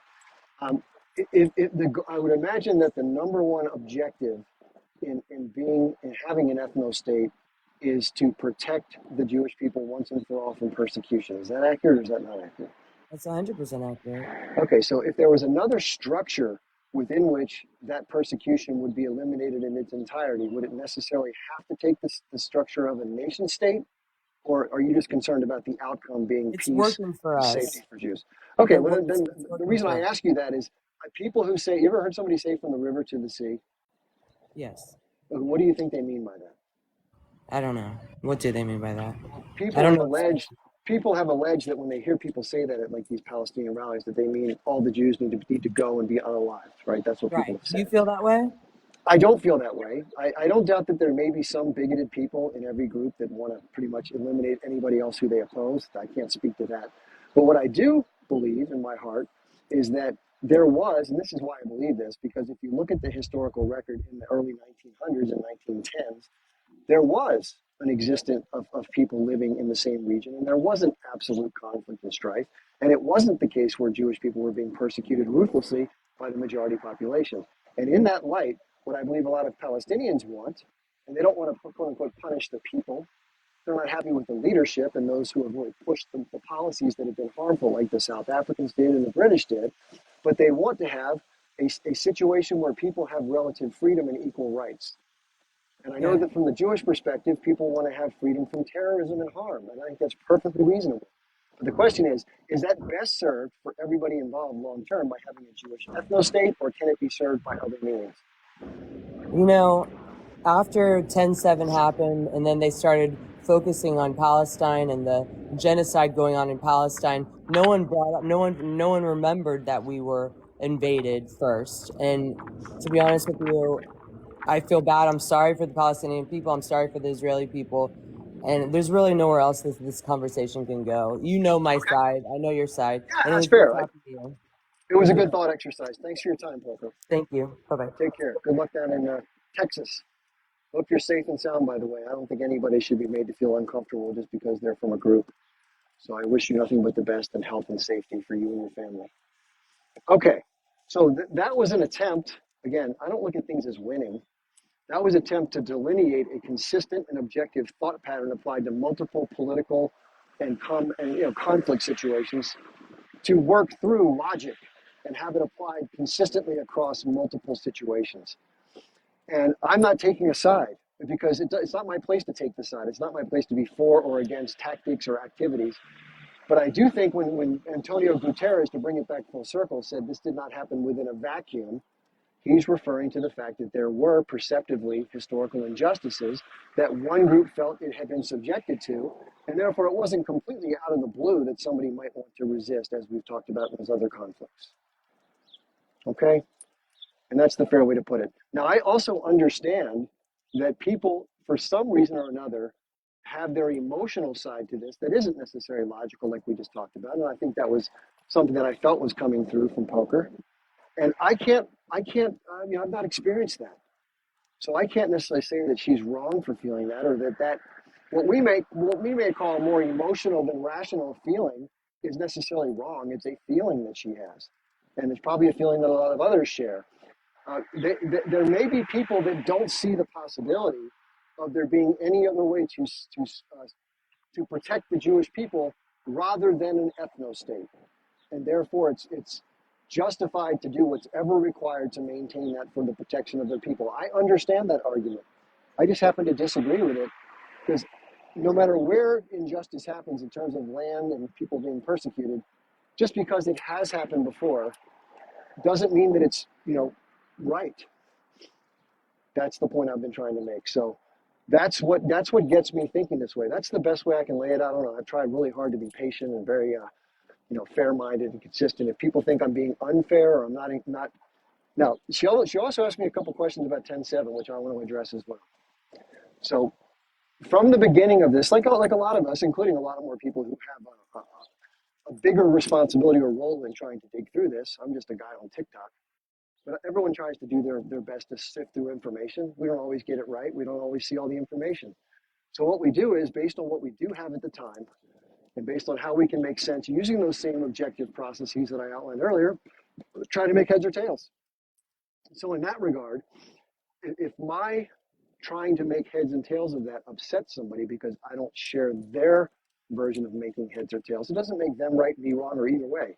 It means that we don't have the same conclusions based upon the things that, at least the ones that I've been able to see, and I don't know what they've been able to see. It could be that I'm clueless. I don't understand the history. I've not seen enough information, and therefore my position is not properly informed. I have to be open to that, because that's how I learn anything, by being open to that. And it could be that someone else's emotional stance and their flow of information could be such that their position is not necessarily as well informed, or some combination of the two, right? I think that's fair. So in that regard, what I try to do fairly is to walk this line. I've been accused, this guy, Moroccan Zionist, says I'm using too much nuance. I have to take a side and call out evil. It's subjective, because what one may look at as evil in terms of a resistance action, because it involved atrocities, I can't make that claim. I can talk about calling out the atrocities, which I certainly do. But just as Poker said that she would not condemn the American patriots for trying to push back against British occupation, and just as she said she would not push back against the majority black population in South Africa, then how can one necessarily not apply the same logic to Arabs in Palestine? That's it. That's it. So if people disagree with that and you want to share a different point of view, I know that one thing that kept happening in that conversation was it kept flipping back to a larger, broader scale of Jew hatred and long-term persecution, which is not necessarily germane to much, if any, of this story, as far as I can tell. The motivating factors mean a lot. And so if the motivating factors from groups like Hamas or Islamic Jihad or the PLO or whomever they might have been is based on hatred of Jews, I condemn that. Obviously, that's horrific. If their motivation was based upon a feeling of frustration and an inability from their point of view to resolve something peacefully because of the nature of the cat shit sandwich I talked about, then their resistance, even though the tactics may be abhorrent, is at least understandable, because it's not within a vacuum. Okay? That's the best I can address it, and I don't want to keep beating a dead horse. Okay, let's see what else we have guests here. Somebody says, yeah, thank God. We have Shaq, Speaker, and Abdul. If you're someone who disagrees, I think Nadal disagrees, come on up and talk about it. Share your point of view. You can tell I'm very patient. I listen, right? Hey, brother. How you doing, Chip? Good. Was I unfair with her? No, you were incredibly patient beyond the patience of a saint. because it was very, very clear she was playing at playing dumb. She doesn't answer any questions. She says, "Okay, okay," doesn't answer any questions, and then says, "What do you mean by this? What do you mean?" She's trying to make you put words in your mouth so that she can leverage against you. So she's been very deceptive, which is a classic Zionist trick. That one of their, well, they all admit this. The people who go on the Hasbro training colleges, she clearly has. Okay, Yeah, I was going. and I she don't know if that. constantly. I don't know if that's accurate. We shouldn't make that. She may or may not have anything to do with Oh, that. I So we can, shouldn't Chip, say that. I can, when you've worked with these people and debated them for decades, it's so easy to work out because of the talking points they use and the language they use. You can tell who's been on the Hasbro training courses I and mean, I would who are disagree the with who. that. Say again? I would disagree with that simply because I just feel like she was ill-informed, just doesn't know as much, That's what and I thought. just is Yeah, working no, off she's not even. emotions. I'll tell you now, she's not ill-informed. She's very well informed. It's part of their propaganda is to behave like that. This is what the Zionists do. They will pretend to be aloof. It's a bit, when you mentioned American support of Israel, she said, "I didn't know about that." I mean, does she really expect us to believe? She didn't say that. I'm not. Listen, I know I was getting criticized for coming to people's rescue, but Shaq, I don't agree with you on this one. It's possible what you're saying is true, but I think it's less than likely. Let me share why, and I'll let you continue your thought process. She struck me as somebody who had very low level of deep digging on the specifics of this particular conflict. And she seemed very allegiant to the concept of needing to do whatever it takes for Israel to maintain its future and do whatever it took to maintain that after 10/7. That was my take. I don't have any indication that she was a knowledgeable person. And I thought that she was basically somebody who just didn't have a clue about some of these historical symmetries, and she was not using the same standards. She was irrationally clinging to her loyalty for Israel and not applying the same standards. That's what I took out of it.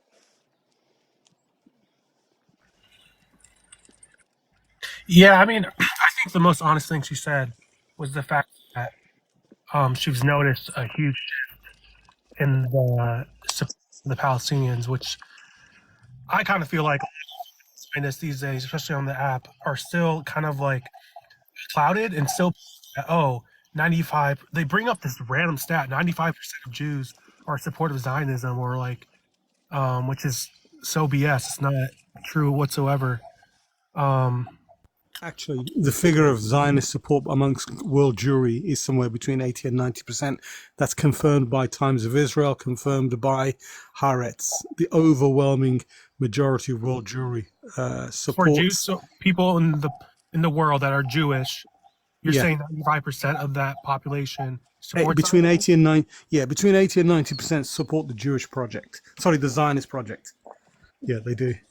That Even accounts for George Galloway, everything. who is very fair, okay, even he said it. It's in the Haaretz. I mean, Interesting. they reported this, and there's different figures. 87% is a common figure, so it's extremely high. Yes, we have Jewish allies, like some of the big names you mentioned: Norman Finkelstein, Miko Peled, Gilad Atzmon, and several others. But they're a very tiny minority. They're powerful people, powerful speakers, but they're very tiny minority. But I stick with what I say, that somebody like listening to this, whatever she calls herself, Queen or whatever, Poker or whatever it was. Poker Okay, Queen. yeah, Poker Queen. I mean, she just came across as, if you listen to her on face value, you'd think this woman is aloof and hasn't got a clue. But I can tell with the way she frames her answers and her questions, she's being very deceptive. And this is a trait of this is a Zionist strategy, is to Poker come face. across as, yeah, it is Poker Faith. There you go. So the name says it all. Okay, and that's very, very telling as to the name that she uses.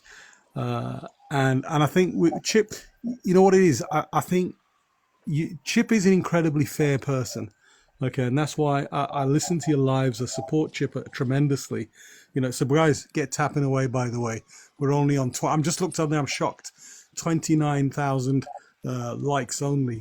This 240 people here, so there should be at least 100,000 likes on that. So I'll always support Chip, but I also think Chip is very, very, what's the word? Very relaxed and sort of, very adamant in trying to be ultra fair, which I think is a good trait, by the way, as well. That's not a criticism; it's just an observation.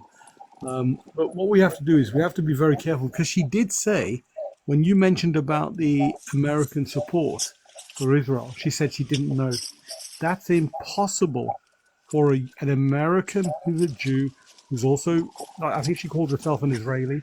She goes out there, so she's probably a dual national, okay, with dual loyalties.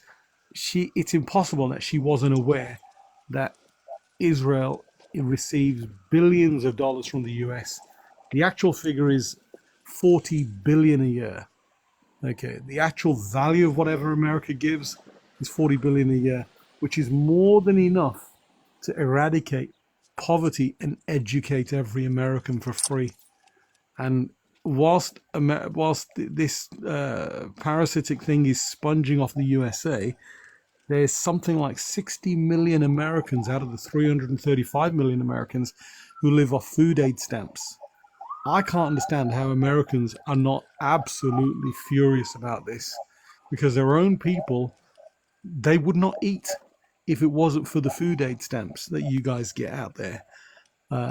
This is just a horrendous situation. And it's also very telling, she did not once mention the suffering of the Palestinian people. She talked about Israel giving them land. How can you give somebody their own land? They came in as refugees from Europe during World War II in the main, and they were given safe haven. This is after the rest of Europe did not want them. I mean, they turned their ships away.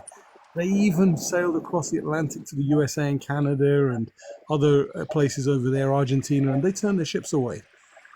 And the Palestinians were the mugs who let them in. Because they felt sorry for them. And, people are like, the Middle Eastern people are very hospitable. Anybody who's lived in the Middle East and sort of understands Muslim culture, we're very hospitable people. But we don't like it when you then steal our homes and kick us out and make us live in the basement like rats, or, make us live in the back of the yard whilst you enjoy the luxury of the home that we allowed you to share. Okay. That's obviously not on. And it's not acceptable. It's not normal human behavior. And if you look at what's happening now, I mean, she claims that the Palestinians keep taking land. Mostly American Jews, the 700,000 odd settlers, they're mostly American white European Jews, and they're the ones who keep stealing land, not the Palestinians. The Palestinians do not have the power to seize back their own land, their own historic country that they have. The Canaanites have lived there for thousands of years. They don't have the military capacity to steal their own land. And what they did was a jailbreak after the best part of a century of oppression by a foreign invading force that was backed by the Americans, backed mostly by the British initially, and a lot of them were trained. They fought during World War II for the British, for the Allies, against the Germans. Just check. Can you land it? I want to give Abdul a chance. Yeah, sure. Yeah. So what I'm saying is there were heavily militarized people who imposed themselves upon a people who virtually had no military. And they took advantage of that and massacred them in big numbers and expelled, the best part of 1 million of them. And to this day, their ancestors are, and some of them are still alive, by the way, they're elderly, they're still alive, and they're living as refugees all over the world. Whereas anybody who claims to be a Jew or has a link to Jews or suddenly converts to becoming a Jew, you can automatically come to this stolen paradise that they call Israel. Okay. Thanks, Chip. Just hang tight. You hang tight for a bit. I do want to mention one thing to the audience, and that's this. A common tactic or strategy or just response, not to impugn motive, is that when someone is critical of the actions of the Israeli government, of its military, or whatever aspects of Zionism they find objectionable, that someone immediately goes to the sort of same tried and true thing. Well, everyone just hates the Jews. Everyone's against us, I believe she said. And that's just not true.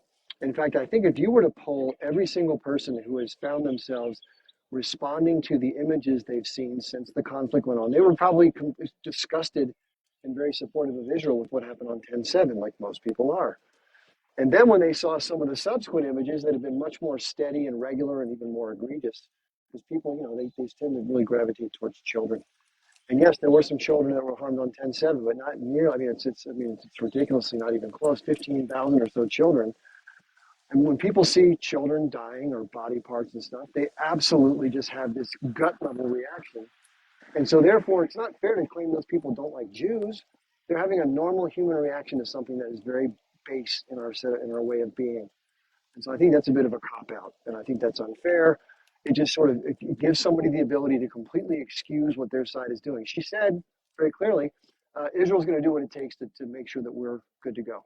Again, no sympathy for any of the impact those decisions are happening.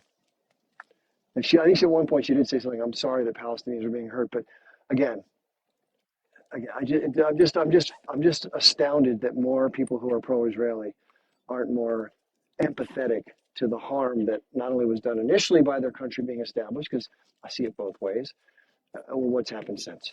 Okay, Abdul, how you doing? Good, how are you? Okay, thanks. Yeah, I saw you at the before this. You got on live on Moroccan Zionist live towards the end. Yeah.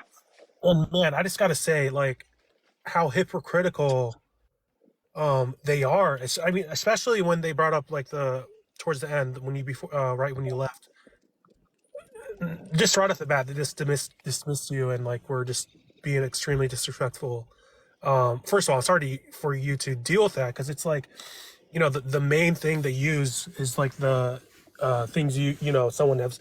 We all say dumb shit, and it's just like it's frustrating to see something that's not focusing on the topic or subject, and something will deviate into something that's completely not related.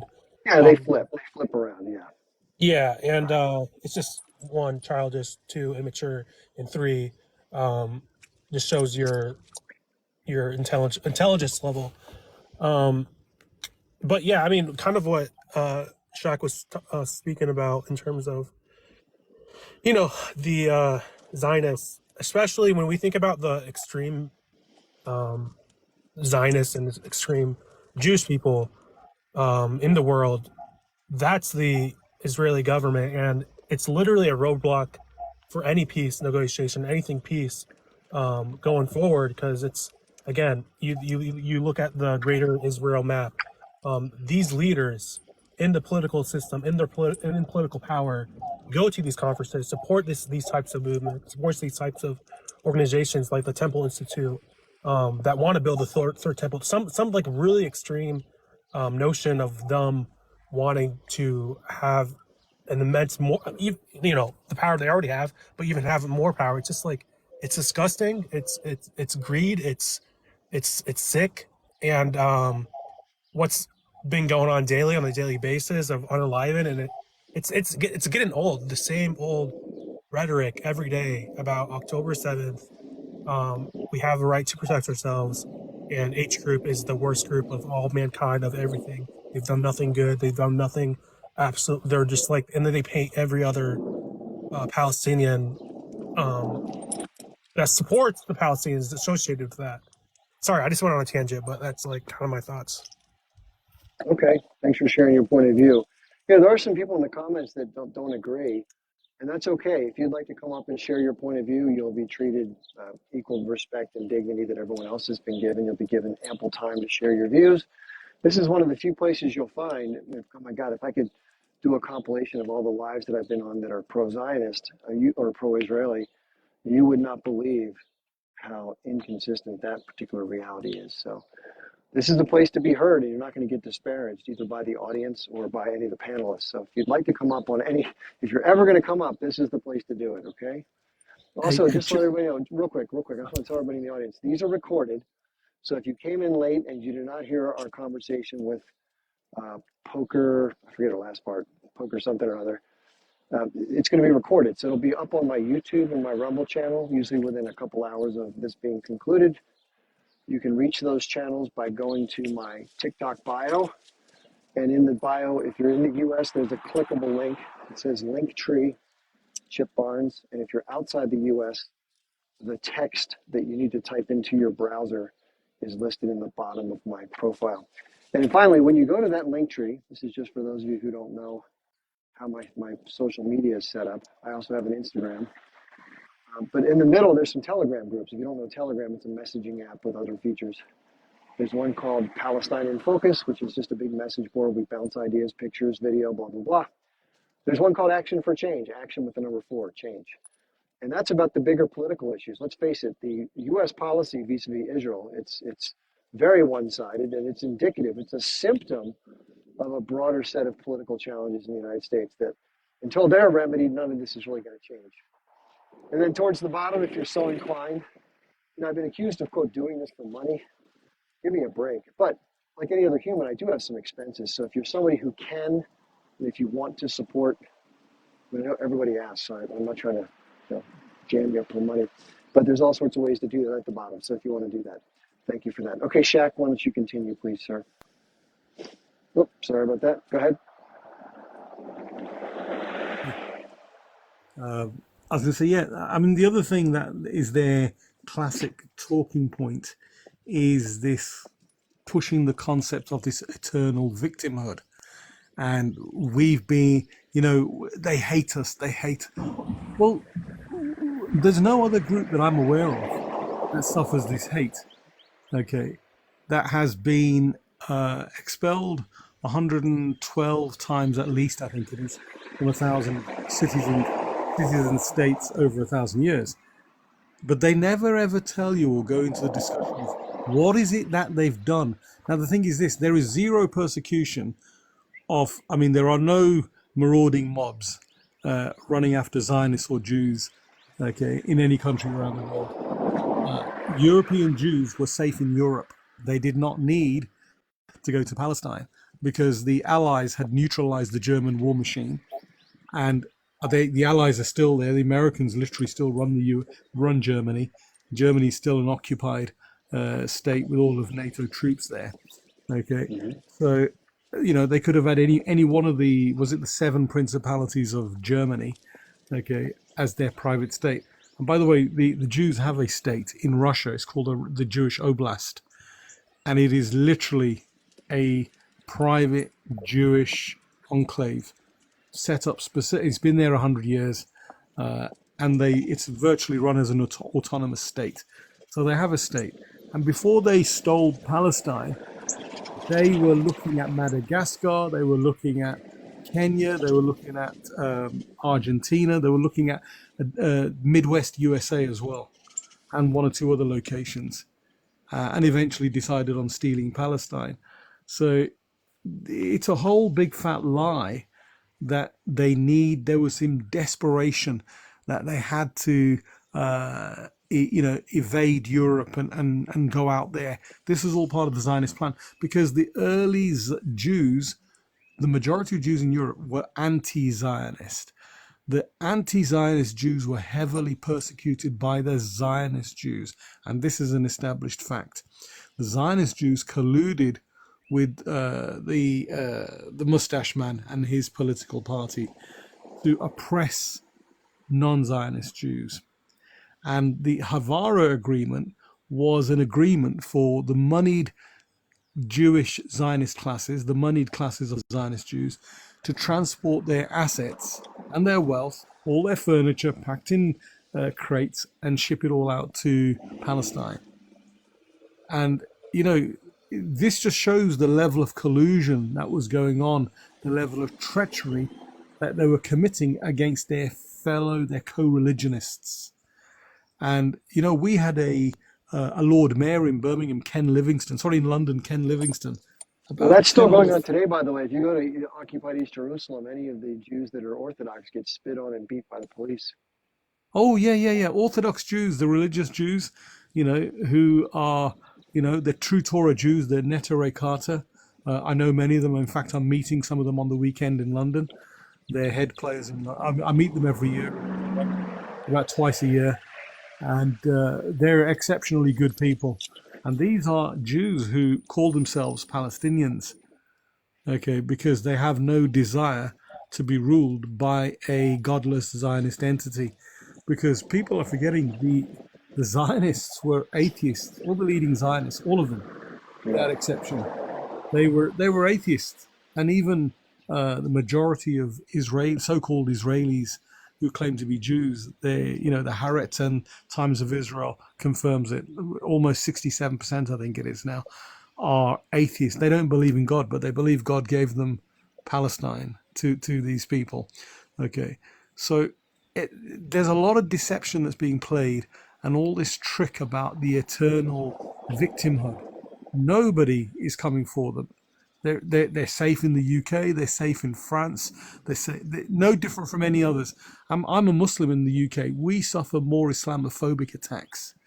It's our mosques that get graffitied, our mosques that have the windows smashed, our mosques that have petrol bombs thrown in at them. Real quick, Shaq, just wait. Hey, Yeah. anybody in the comments is trying to pinpoint my exact location, please give that a rest or free. I'm not going to tell you my coordinates or whatever. I'm sure the IDF would like to send a drone over here and deal with somebody like me. Go ahead, Shaq. Sorry. Yeah, I was gonna say, I'm shocked that somebody would want to do that to try and find where you are. I mean, this is the level of panic stations they're at. They're at panic stations because they've understood now. They call us goyim. They call us cattle. It's not very nice. Okay, the Gentiles. Gentiles is the pleasant word, but the word they actually use towards is the goyim, meaning animals or cattle. They see us as lesser souls, and the rabbis openly speak about it. You know that they'll when their time comes, they'll have 2,800 goyim slaves for them. Not a very nice prospect for us goyim, which is almost 8 billion of us, to serve 15 million of them. I'm not looking forward to that as a prospect. I mean, that doesn't sound very pleasant to me at all. Doesn't sound very humanly either. You know, no human should want another human to be their slave. This is just a really, it's a vile ideology, and it's something that, and what's happening now, the world is finding out. They're at massive panic stations. This is why they're lashing out like wild dogs. And I remember reading something about, Hold on, Shaq. Listen, you know my rules here. Please don't use terms to disparage people. You can dislike people all you want, but I try to keep it reasonable on both sides. Okay?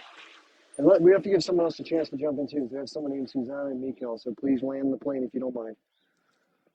okay, my apologies. So, yeah, I was just quoting, in fact, that was a quote from one of their own people, that one of their leaders. He actually said that we must be like mad dogs. Okay.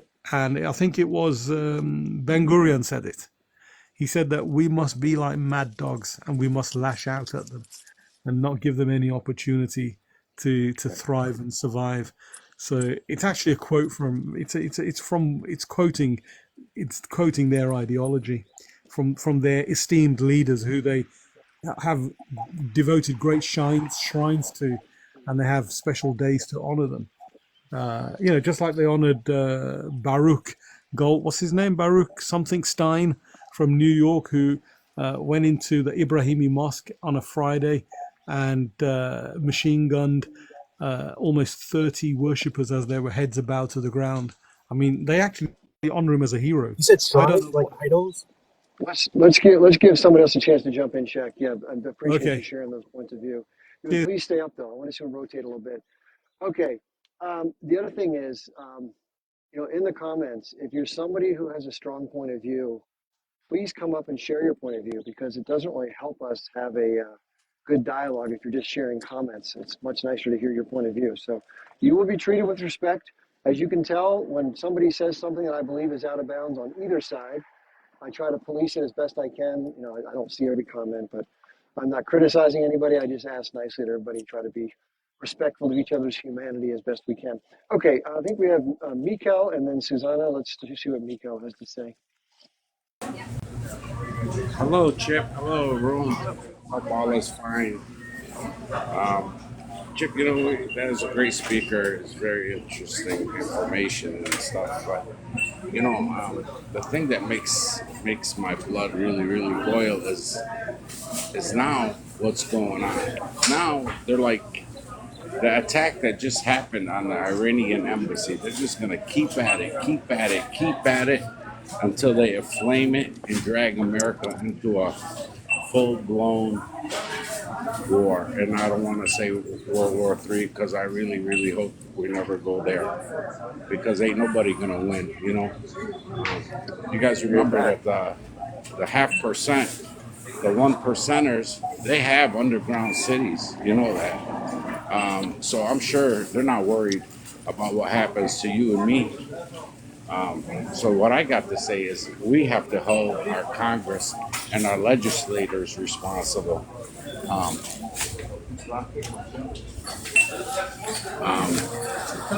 we need to like how they right away they're so arrogant. Some of our I'm sorry to jump. Mikhail, some people in the audience are asking about the background noise. I don't know if you're in a situation where you can reposition yourself. If not, maybe we can wait for a little bit for you to come in when you do get to that point. Which would you like to do?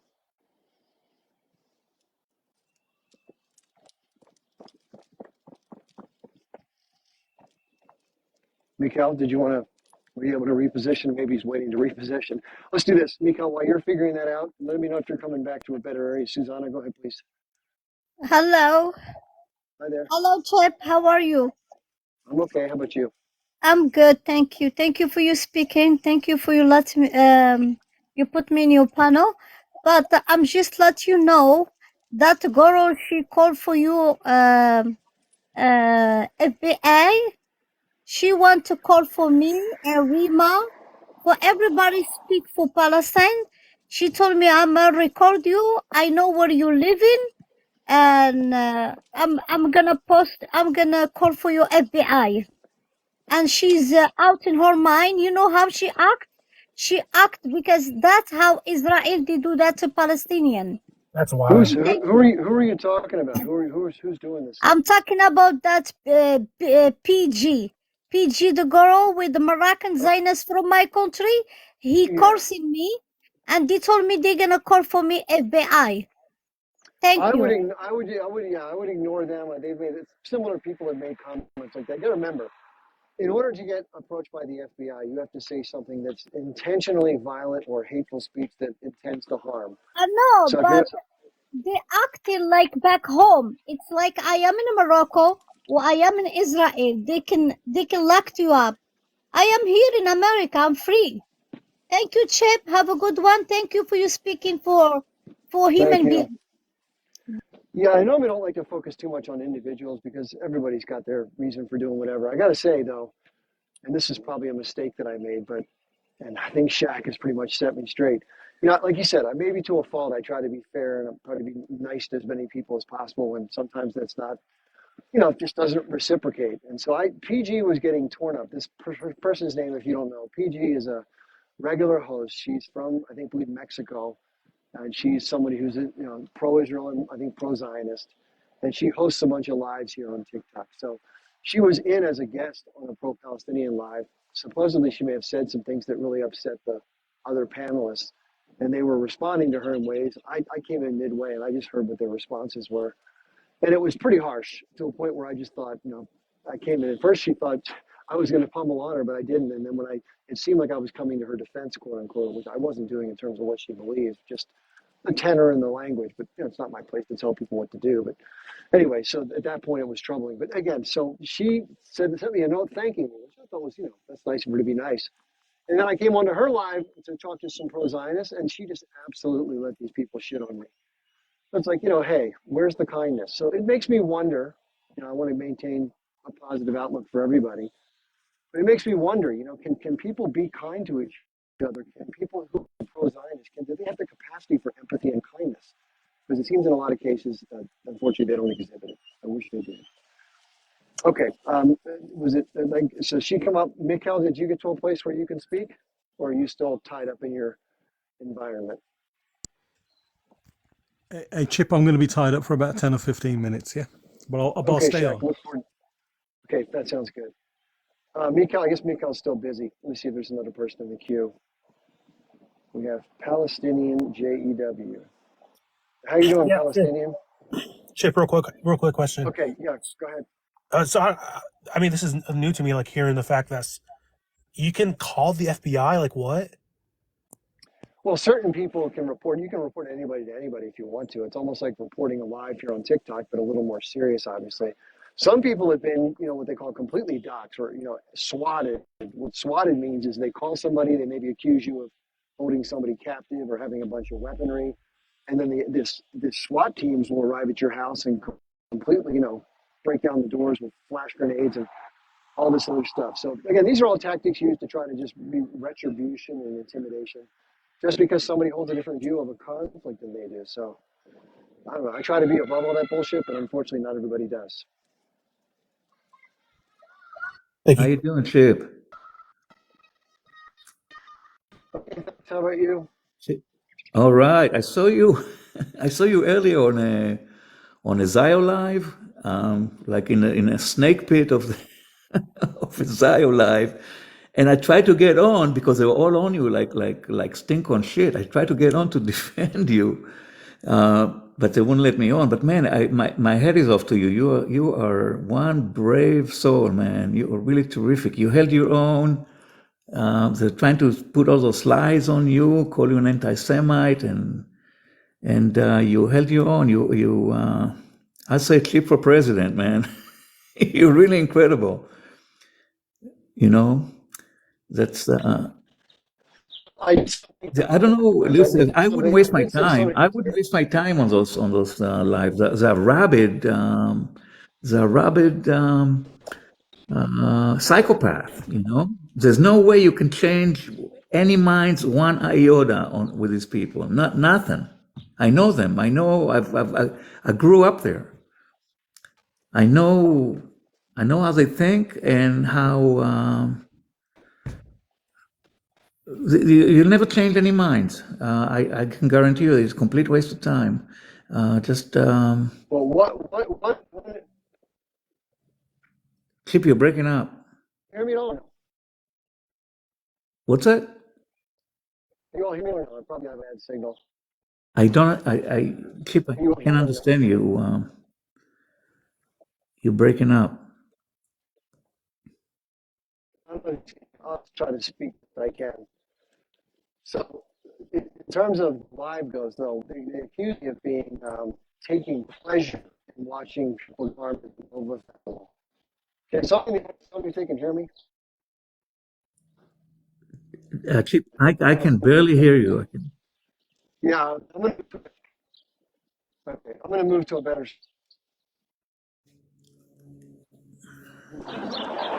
Hold on. Just one sec. Ruby, come on. What's that?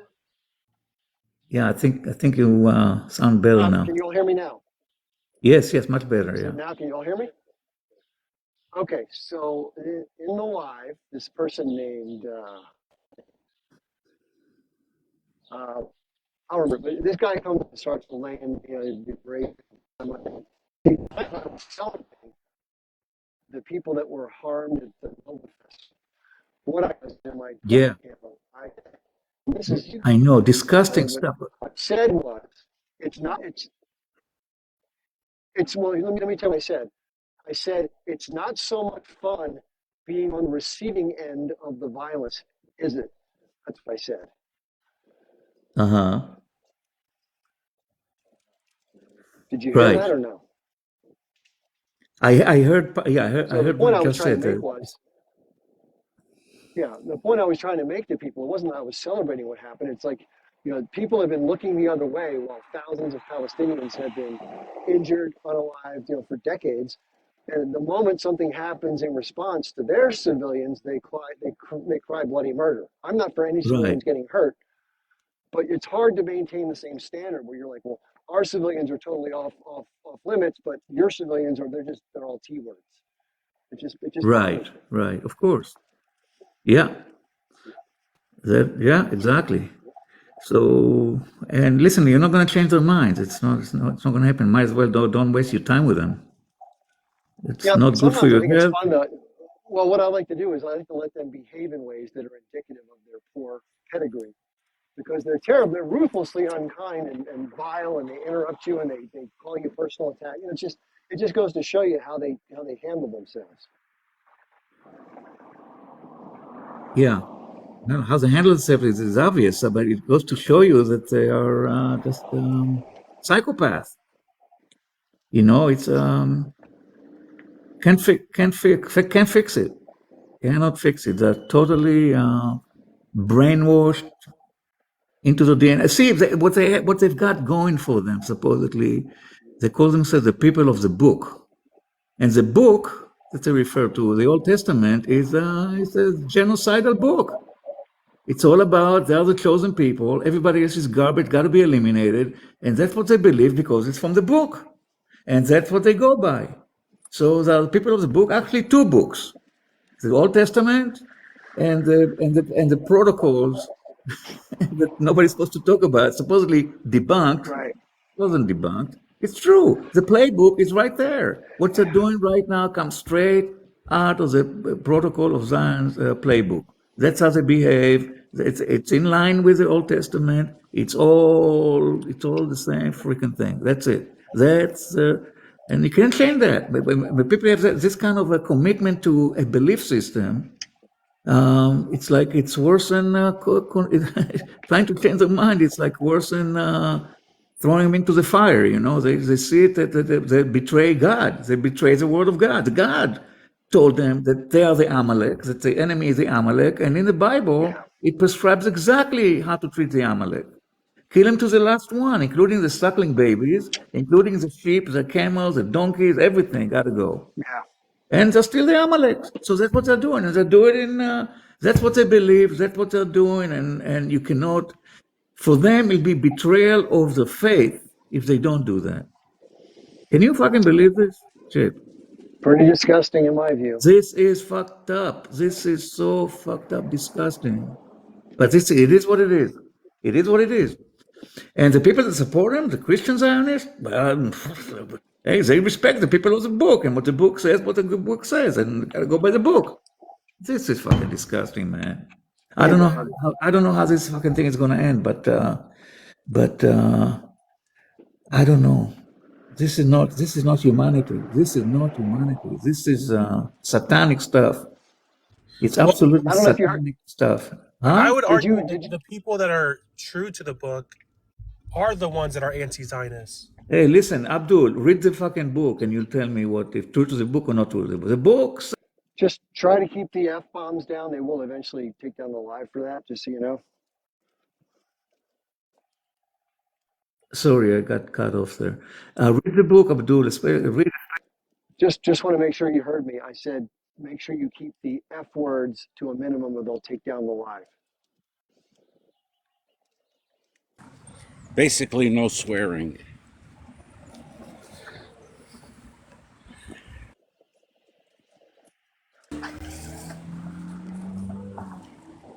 But what he was saying was very, very true. They do have a book. It's not the Torah. Yeah. It's a different book. I think the Talmud. It's called the Talmud.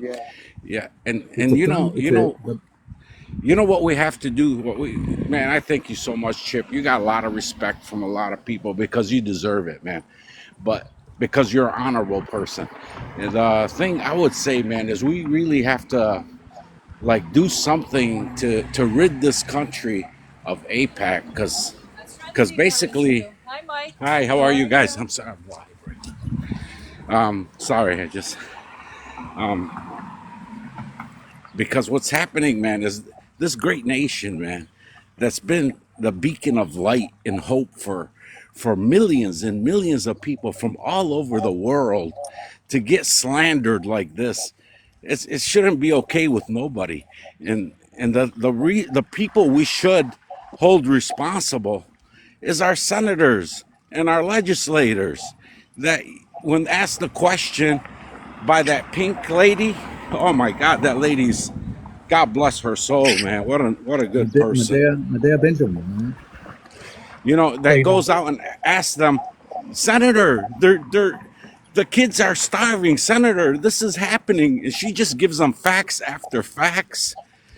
And Right. they're so arrogant to say, well, what would you do if you were taken hostage? Yeah. Huh? What? I don't know, man.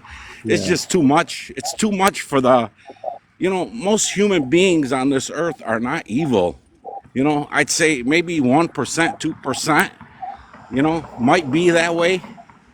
But to let Netanyahu destroy this country and take it for everything it has, and our senators, just because they're getting a little bribe on the side, allow that to happen, is something that should make all Americans, I mean, I'm talking 50 million of us in front of the White House, demonstrating until something changes. Because to see what's going on right now and America behind it, and it's not America. We're basically, our Congress, our White House, our government is basically being held hijacked. They're being hijacked. They cannot speak against it. The media sat there. If watch Fox News or CNN, you think they even show you 1% of what's really going on over there? They show you such lies and such, just fabricated stuff just to make it Right. like, you guys know exactly what I mean. But Right. Chip, man, we gotta organize something like that, because man, the outcome is not good, man, because it's leading us to a much, much, much deeper waters. And once those things start going, then what? Yeah, Once it's unfortunate. It's a lot worse than what you. Yeah, listen, the revolution is happening right now. It started with the brave Palestinians that have risked everything on going on the street. And the brave a Jewish Voice for Peace also that are in line with the Palestinians. Really, it's a very pro-Palestinian Jewish Voice for Peace, believe it or not. So it started with those people, and listen, it's a huge freaking fight. They're fighting. you know, Pacific. let me Chip, I'm sorry, let me just say this one thing. Did you hear about this gentleman named, I want to call him gentleman, if this is true, like worst of devils possible. Some man named Silverstein, Yeah. who had bought the trade tower 6 weeks before that happened, is the same person that had a $1 trillion insurance policy on that ship that just hit the bridge. Right. Is there any facts to that, or is this? I read this and I really couldn't believe it, because if that is the case, then you know what? Enough said, man. We Right. ain't doing nothing. We can't do anything. I saw a video recently on that, and he's a major shareholder in that shipping organization as well. They called him Lucky Larry Silverstein. Yes, Just there you go. Now, he I was don't know. why would he he was take in an the insurance towers. policy? Did he have any ownership in the Twin Towers? Why would he take insurance policy? He bought it. He He bought it he and then bought it. insured it. Yes. And specifically, normally insurance companies, I worked in insurance for 20 years. Normally insurance, you exclude acts of God and acts of terrorism. But he paid massive extra premium to get that included. So they included terrorism. He only bought it a few weeks earlier. You got it. And then lo and behold, he makes 2 claims. Yes. He must have known something, huh? Yeah, he makes 2 claims. Okay. And gets double, and I think he ended up with like $1 billion on the back of it. He made massive profits on the back of that. He wasn't the only one. Even now on 7th of October, there was so much underhand trading going on that is now coming up, just like it happened on 9/11, because they were involved. They're the facilitators and creators of it all. Right. They leverage, they shorted the 800 market. billion on the trade towers, I heard. 800 Yeah, billion. yeah. It was like 2 trillion is what I thought. And then huge amounts of money went missing. Remember from the Pentagon, they said we don't know where. Was it $23 trillion is gone? Yeah. I mean, how do you don't misplace $23 Guys, trillion dollars? I wanna like kind of like get this word in because I'm scared that there's gonna come a time when we're not gonna be able to chat like this, guys. You got your the Congress people; they all want to take out your TikTok, man. I know. Yeah. Don't you know they're gonna turn this country into not just communist; they're gonna turn it into worse than China, man. They're Big gonna they're fascist. gonna Yeah, it's gonna be fascist, full on fascism. only because because of our media, because our media will brainwash 60% of the American public that only Yes. listen to that media, and Right. that's what they believe, and that's what they Right. believe, and Right. it's Right. so unless I don't know, man. This is great. TikTok, I only added myself to TikTok 2 months ago, Right. and it's like I'm on here 3 hours a day. I just love it. Look how people. Some rooms have 5,000 people in them, 10,000. It's great that we can Right. talk, that we Right. can, Right. Right. we can Yeah. see what's going on in the world, but let's hope they're also seeing it too. The average American. I Yeah. followed you, Mikel. I followed you, by the way. You know what? The average, unfortunately, this is the opinion of most Europeans. The average American is probably the most uninformed European in the world, and because they rely on so much on their controlled media, Right. and they know because they don't travel. Most Americans don't even Yeah. have a passport. Yeah. Okay, they travel only within their state and barely go beyond that, and they rarely ever travel to any overseas countries. So they know they're very insular, and they know literally nothing, and so it's very, very easy to indoctrinate a population that is like that. And it's been engineered. They've been engineered to be like that, where they're easily indoctrinated, and it's very sad. They literally believe what they're told. However, this is the big problem now. Many Americans are waking up, and I heard recently the majority of Americans, especially the younger Americans, they are pro-Palestinian, and this is making the Zionists lose their minds. And this is why they're attacking TikTok to get it under Zionist control. Because who will buy it? What was the name of that? The guy who created the consortium, put a consortium together. Stephen Mnuchin, former Secretary of the Treasury. Oh yeah. Yeah. Yeah, Stephen yeah, Mnuchin, yeah. yeah. He's a big time Zionist. Yeah. He's a Zionist. He's a Oh dual yeah. national. He's Yeah. an Oh yeah. Israeli dual national. Right. Okay. Right. And he's got a consortium together of billionaires and multimillionaires to Right. purchase it. So the Right. whole plan is to bring every platform under the control of the ADL. The ADL, the Right. so-called Anti-Defamation League, which really is a pro-defamation league. Okay. Right. They exist only to defame anybody who is not a Zionist or who's not a Right. Jewish supremacist. Right. Okay. Right. Right. They, Exactly. Jack. yeah, I mean, they literally, they have an office in Silicon Valley. They openly brag. Greenblatt, the head of the ADL, openly brags about how they have an office there, and we control the algorithms for hate speech. They give the social media platforms their orders on what will your algorithms be, and they call anything that is questioning or critical of Israel, of Zionism, of Jewish supremacy, it's all considered as hate speech. Yeah. Anti-Semitic.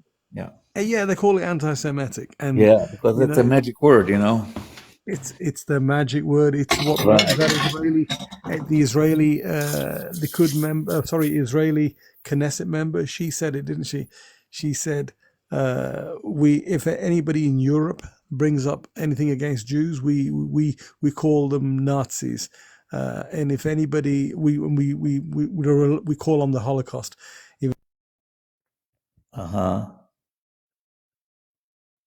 Oops, I lost your voice. Real quick. What she said was, this was Amy Goodman. She said, if anybody from Europe criticizes Israel, we bring up the Holocaust. If anybody from America criticizes Israel, we call them an anti-Semite. That's what she said. Yeah. And she says it's a trick. She says it's a trick. this is what we do. And she's very critical of, she's obviously she's a good human being. She's not happy with the way things are out there. And I think, what's happening now is the majority of people are waking up. The internet is bringing information to people, and it's all being filmed, and they're filming themselves committing atrocities in Gaza. The Zionist terrorist forces out there, they're committing atrocities. They're putting it on camera. You have one so-called IOF soldier who bombs a whole building block for his daughter's birthday, and then presses the button for the detonation to bring a whole building down, and that's dedicated to his daughter. Okay, I mean, this is just pure evil. And then they're destroying hospitals, school buildings, and we've had UN spokespeople from there who are confirming that they're just randomly destroying buildings left, right, and center that have got zero purpose. There's no military aim. This is out of their frustration, because the problem is this: the Zionist forces have achieved zero of their military aims. They've not achieved a single one. They're claimed, this is out of their claimed. We know that what the real agenda is. The real agenda is the neutralization of the Palestinian population and drive them into the desert, into the Sinai, and then drive the others from.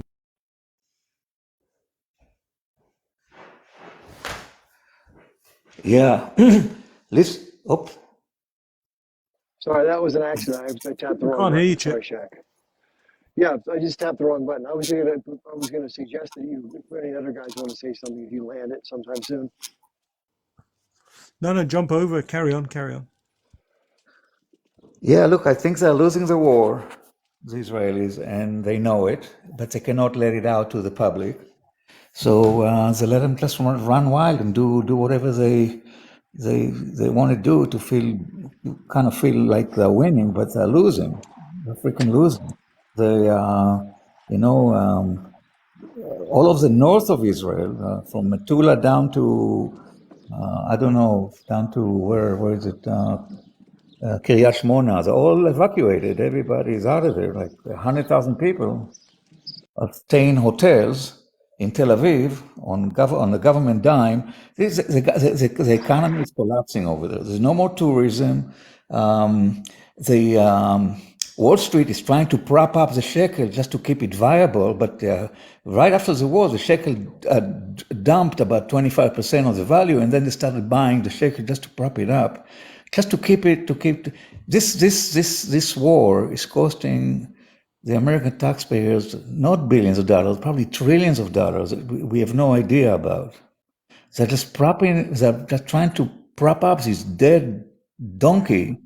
It's great. Oh, by the way, the number's 300,000. They cannot win the war. They're fighting against kids who are martyrs for justice. Basically, it's a greed against justice. It's evil against justice, and they can't win. All the weapons and ammunition that they get, unlimited supply of, they cannot win this freaking war against kids that throw sticks and stones, because they got nothing else to fight with but their lives. And they're losing. Brother. The fourth strongest military in the world is losing to kids that fight with stick and stone. Really, that's what it comes down to. They're losing. Brother, can I just ask you a question? What is it that, because I just looked on your profile, you're an Israeli, you're Jewish, you've served in the Israeli forces. Right. What was it that turned you away from Zionism? What is it that you? Okay, there were a couple of events that happened to me while I was there that kind of planted the seed of doubt about what they were teaching me growing up. And then when I moved out of Israel and came to America and went to college, and I made some Palestinian friends in college, and they're the nicest people I've ever met. And I started reading and researching about the the history of the conflict. I said, man, we've been fed a bunch of fucking lies, man. That we were taught to hate, that they are the worst of the worst, that they are the enemies that want to destroy us. And I found that this had nothing to do with the truth. Actually, what they were teaching us, me as a child, is what they wanted to do to them. It's a projection of their plan to annihilate the Palestinians. What they blame the Palestinians wanting to do to us, to the Jews. That was a tactic. And it's a systematic brainwash, and that's what happens to. And so, my transition happened over time. It happened slowly, but this last war, this 7th of October, that was the straw that broke the camel's back. That was the end of it. Man, I gave up my citizenship, my Israeli citizenship. I renounced it, and I'm never going to go back there. I lost all my families, my friends. Nobody would talk to me. I'm a big traitor over there. If you pay attention to what they say about me on different lives, they're looking for me. They want to freaking wipe me out. But no, I can't go there. I just cannot go there again. Cannot. No way. No how. Thank you so much. By the way, there's a lot of love for you in the comments. People are sending you their love and respect for being a human. Thanking you for it. I appreciate that. I wish absolutely. I wish I can talk to my people and talk some sense into them, but for them, I'm the enemy, and that's it. End of story. And I was in an elite fighting force when I was in the IDF. I was in some very very hard action over there, and these people loved me when I was there. Everybody wanted my company. Now nobody wants anything to do with me. Nothing. I'm done. You're the same person, but you've just opened your eyes. But I think differently. Yeah, I just evolved. That's it. I just yeah. That's what happened to me, and hopefully it'll happen to. Can I ask you something? Yes, Mike. Ask you as far as you guys the Jews have the Torah, man. So just tell me, like, what part do they feel they are honoring or following when anybody can stand?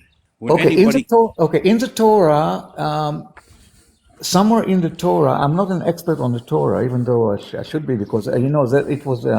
I went to public school in Israel, and Bible studies, the Old Testament studies was mandatory. We had at least 2 hours a week of Bible studies, believe it or not, in public school. But anyways, the Torah, I don't remember exactly where, but it talks about that God promised the Israelites, the Jews. The Jews of today refer to themselves as the Israelites of then, of back then. No, it was Bnei Israel. There was a man named Israel. Yeah, Bnei Israel, yes. The children of Jacob. Jacob, it was Abraham, Isaac, and then Jacob. And the peace be upon them all. Peace be upon them all, absolutely. Yes. When we ever mention any of the prophets' names or messengers sent from God, we always say, yes.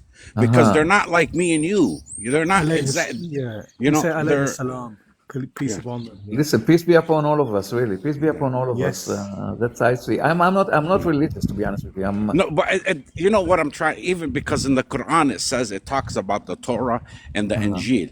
And if Allah subhanahu wa ta'ala says that in the Quran, that means those are books. They are there. And I know, and Allah doesn't, you guys have the 10 commandments, man. Maybe that's what I should have said, the 10 commandments. The 10 commandments, yeah. What part of the 10 commandments is any, listen, I have absolutely nothing against Jewish people. As a matter of fact, my best friend, attorney, been with him for 25 years. Is a Jewish guy, and I just another one. The day after October 7th happened, I just happened to have a meeting with him, and I was in his office, and he went to said he wanted to explain it to me, like what happened with the first hospital that got hit. Remember how the propaganda was Hamas shot the rocket and it came back, because you know what, he couldn't fathom that they did that. He told me, Mike, I've been to Israel 2 times. Uh, Because it's a nice thought. It's a nice right, thought that, right. hey, come on back. This is our state. It's for the Jewish people. Come on, let's live here. This is our country.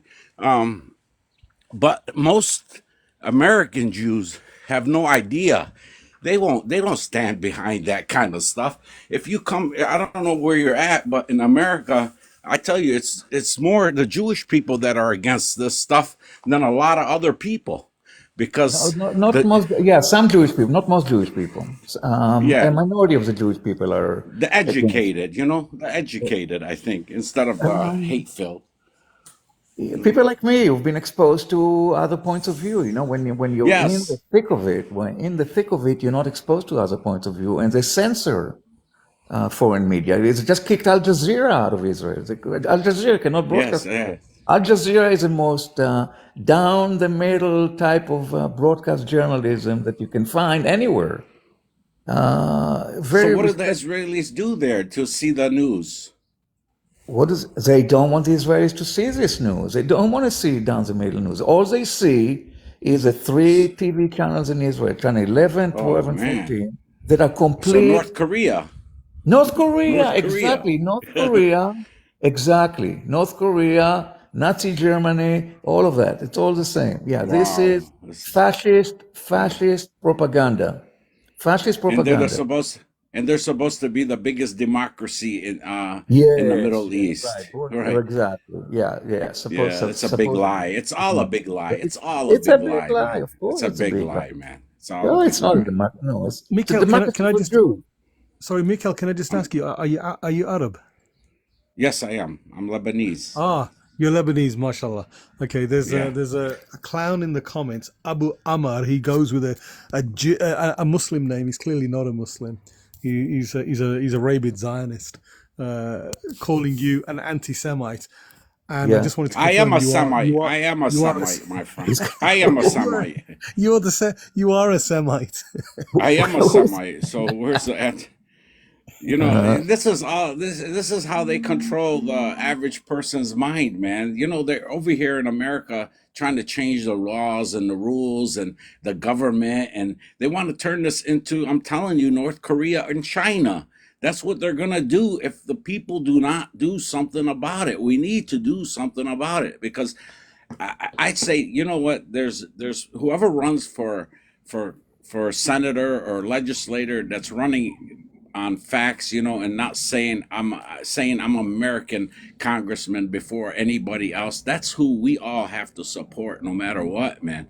It's the one that sits there and wears his Israeli uniform to the American Congress. This is treason. 100% treason. I mean, You so know, many Americans were disgusted by that. But his fellow senators or congressmen or whatever you call them over there, they didn't call him out, and most of them kept quiet. I mean, how can you? This is the problem. They complain when they're being accused of dual loyalty, and then they go and demonstrate their dual. In fact, it's not a dual loyalty. They have only one loyalty, and that is a loyalty to Israel. They have zero loyalty to the USA. Otherwise, they wouldn't put on such a treacherous act and put on a Zionist uniform. It just doesn't make any sense. And the thing, because of the level of indoctrination, the propaganda, the power of their money with through AIPAC controlling politicians. I mean, wasn't it a few months ago they announced that they're giving $100 million to basically support their candidates, AIPAC candidates, pro-Israel right. candidates, and 90%, the success rate of AIPAC-backed candidates is over 90%. So it means that if you don't submit to the will of the Israel First lobby, and AIPAC puts a candidate up against you, you're going to be out of your seat. And I yeah, mean, they should 100%. be forced to register as a foreign entity, just like any other organization that represents the interests of a foreign power. But And who's going to force them to register? I mean, they're all bought and paid for. All the politicians. Exactly. they're all Yeah, it's they're all never bought going and to paid for. happen. Nobody's going to force them to do shit. They run these countries, they run the world. They It's run the totally freaking world. occupied. totally You off know, line. guys, these me, countries all of around the world. me, and Palestinian Jew and Czech speaker and a lot others like us here in this chat and groups. You know, we have a little bit of an accent. Believe me, they don't listen to us like they listen to Chip, man. Chip, he's got the right skin color. You know, he's got the right Listen, skin tone. Chip is already been labeled anti-Semite. They They hate don't, they Chip. don't They listen to me. You got to be absolutely, kidding they me. hate Chip, Chip. I do you tell have a you. regular job? If you had a regular job, you'd probably be fired by now. I, So hopefully, Yeah, that's No, I'm sad, but you that's live in not having a self-employed. regular job, Chip. Chip is No, lucky that he's got his own business and self-employed. Otherwise, Oh, you uh, do? they'd be yeah. that yeah, because he works for himself. But they would Oh, they would yeah, come it for would be his toast. employer. Yeah, well, tell us what it is. Maybe we can support you too, Chip, through yeah, business and sure, stuff. You absolutely, know, yeah. I do trading, so it's basically oh, Oh, like you stock do? trading. stock You mean markets. Yeah, trading on? You mean online trading, like day yeah, trading? yeah, Are trading. you and you making money? Of course. You gotta be kidding. What are you for? 90% of the people lose money in day trading. No, you gotta know what you're doing. You know, and if Well, you know you what you're don't. doing, It's a listen. It's a gamble, and whatever you do, it's a gamble. I've been doing it for 30 years, man. Yeah, I Hi took a big hit. guys, Hey, Hey, hello, welcome. I'm Simon. You're How are Simon. you doing? Good. Yes. Can I join conversation? Well, So I'm kind of disappointed today because I was through the channel and I saw a lot of stuff going on. Like for example, there was this chat about the lady is going off on a family that evacuated from Gaza. And she's saying,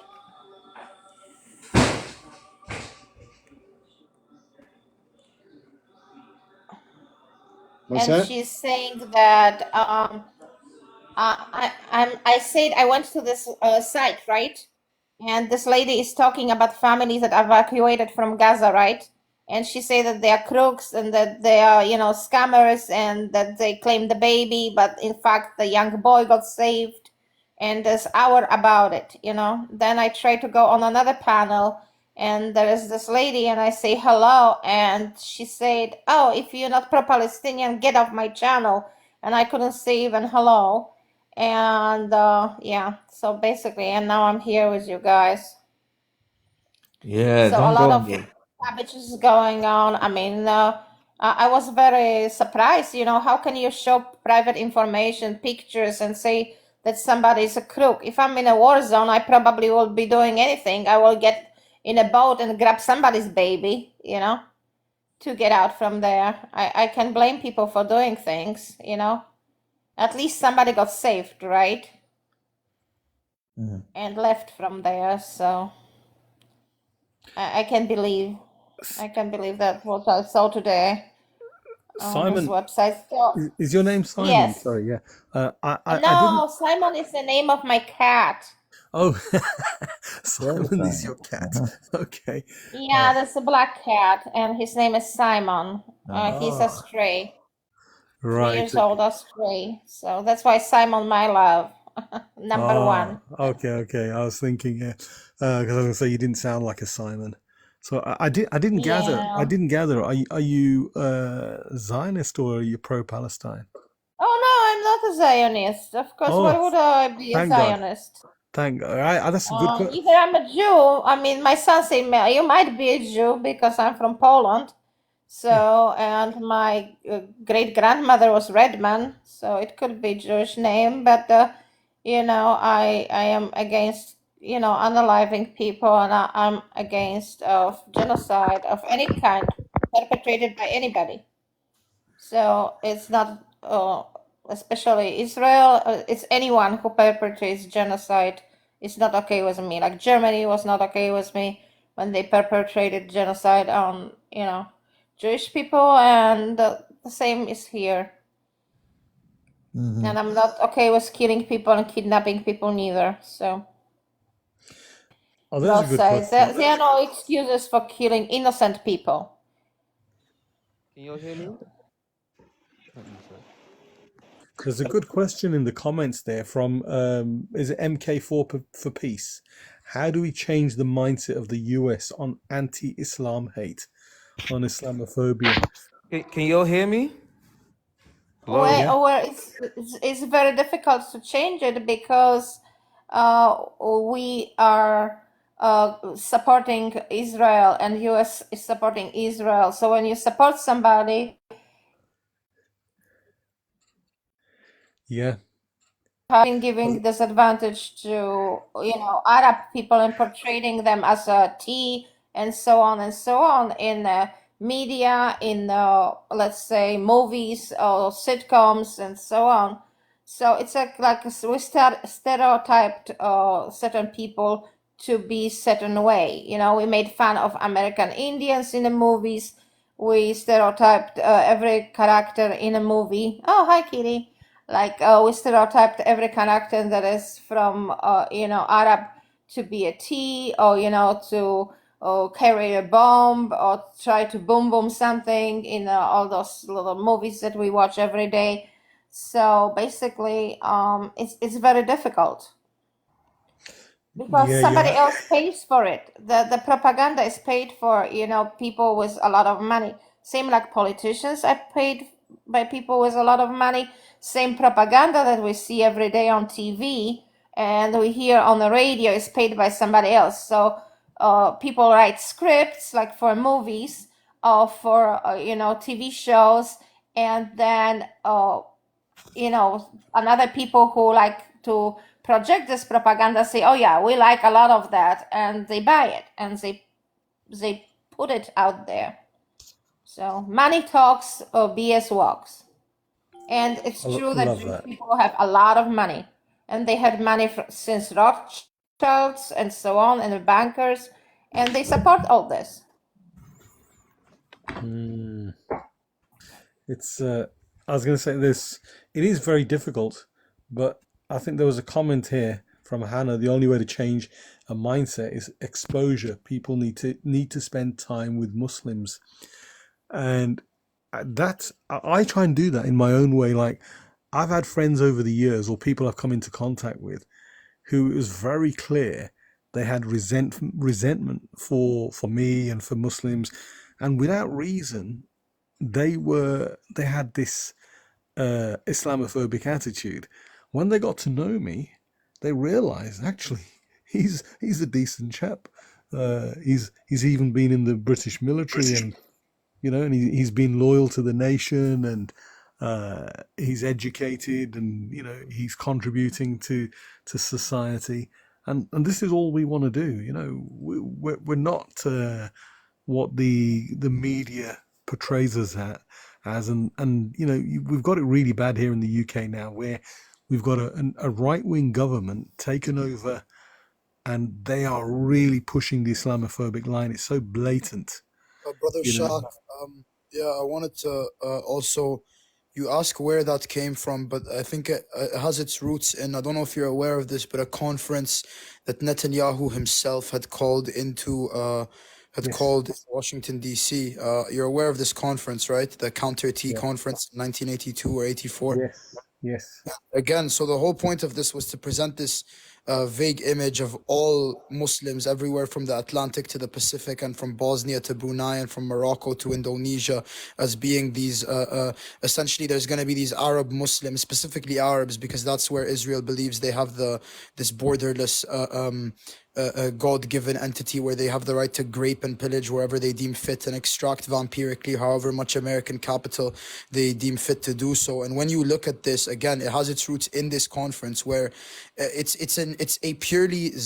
has its roots purely in Zionist colonial ideology, because that's how they teach their kids, and they mold their kids to be the perfect little Yahtzees. That's how they do it. And ultimately, you look at this conference, you look at the fact that they use the shock value of 911. So despite the fact that our countries have had 1,000 911s before 2001 and 100,000 911s after 2001, if you look at 911 itself and the shock value from it, one of the hijackers of 911 was a man named Ziad Jarrah. And upon further investigation, there's even Jerusalem Post articles written about his family and the arrest of his cousin Ali Jarrah. It turns out that this hijacker, his cousin, was the Mossad's #1 spy during 9/11 and during a colonization of Lebanon at the hands of the Zionists that was so brutal that in its initial inception, the initial incursion, Ronald Reagan had to call the Zionists and tell them and use the exact terminology. He said, "You are doing an H cost," because they were trapping the indigenous Lebanese people in their own land into these trenches, and they were putting mustard gas and they were putting white phosphorus in these trenches.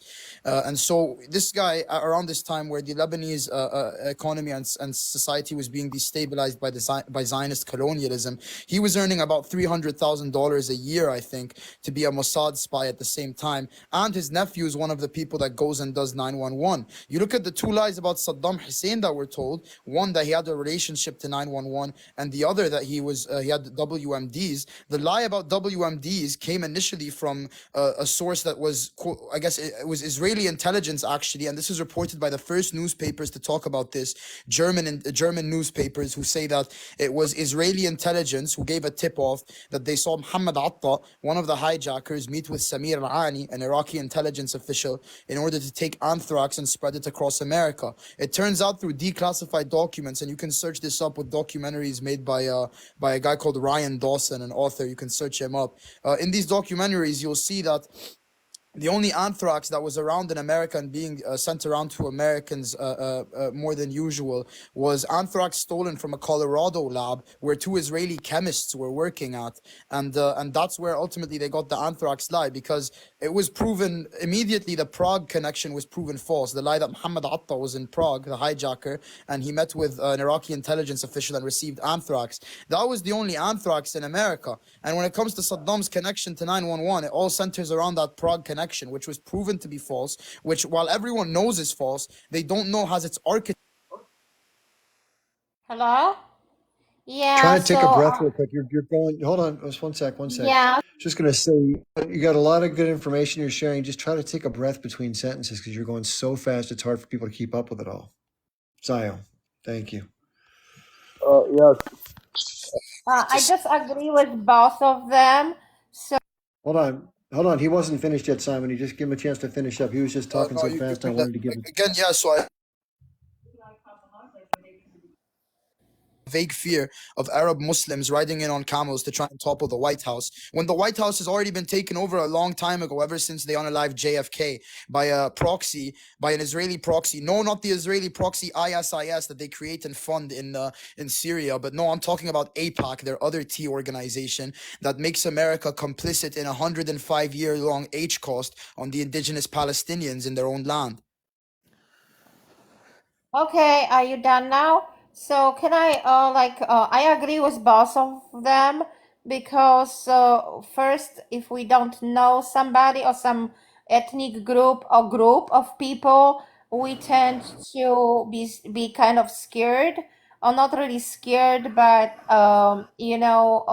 we don't know. So before we meet them and find out how they act or how they live or who they are, we maybe are a little bit cautious, or we hear things that are said about them. And it's same with Arab people, and it's same with the Jewish people, because Jewish people keep to themselves. So we might say, oh, they are this way, or they are bad, or their customs are not good. Or same about Arabs, we can say, depends how people, if people assimilate with others, it's easier to, find acceptance maybe, or be like more transparent. But if the groups are closed, so we usually pick on those groups, and we start to don't like them because we think that they're hiding something, or they are about something not good. But another thing is another thing why we kind of are maybe brainwashed. It could be trying to teach children in school or at homes about people of different race or different ethnic background, or you see these people are a reason of our misfortune, or you should stay away from them, or they are not good. and it can be anybody. It can be,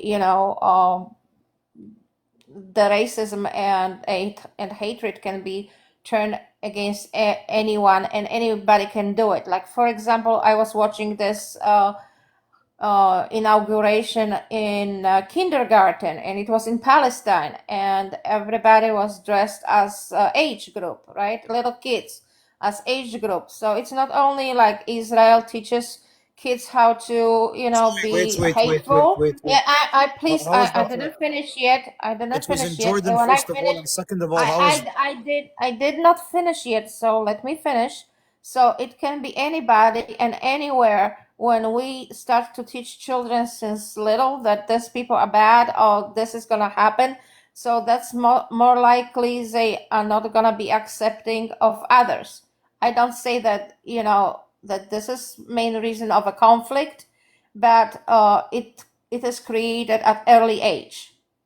it's more The indoctrination and your own hatred of Holocaust. each groups and perception of people about others is created since we are children, and in our homes and in our schools and our, let's say, worship places, etc.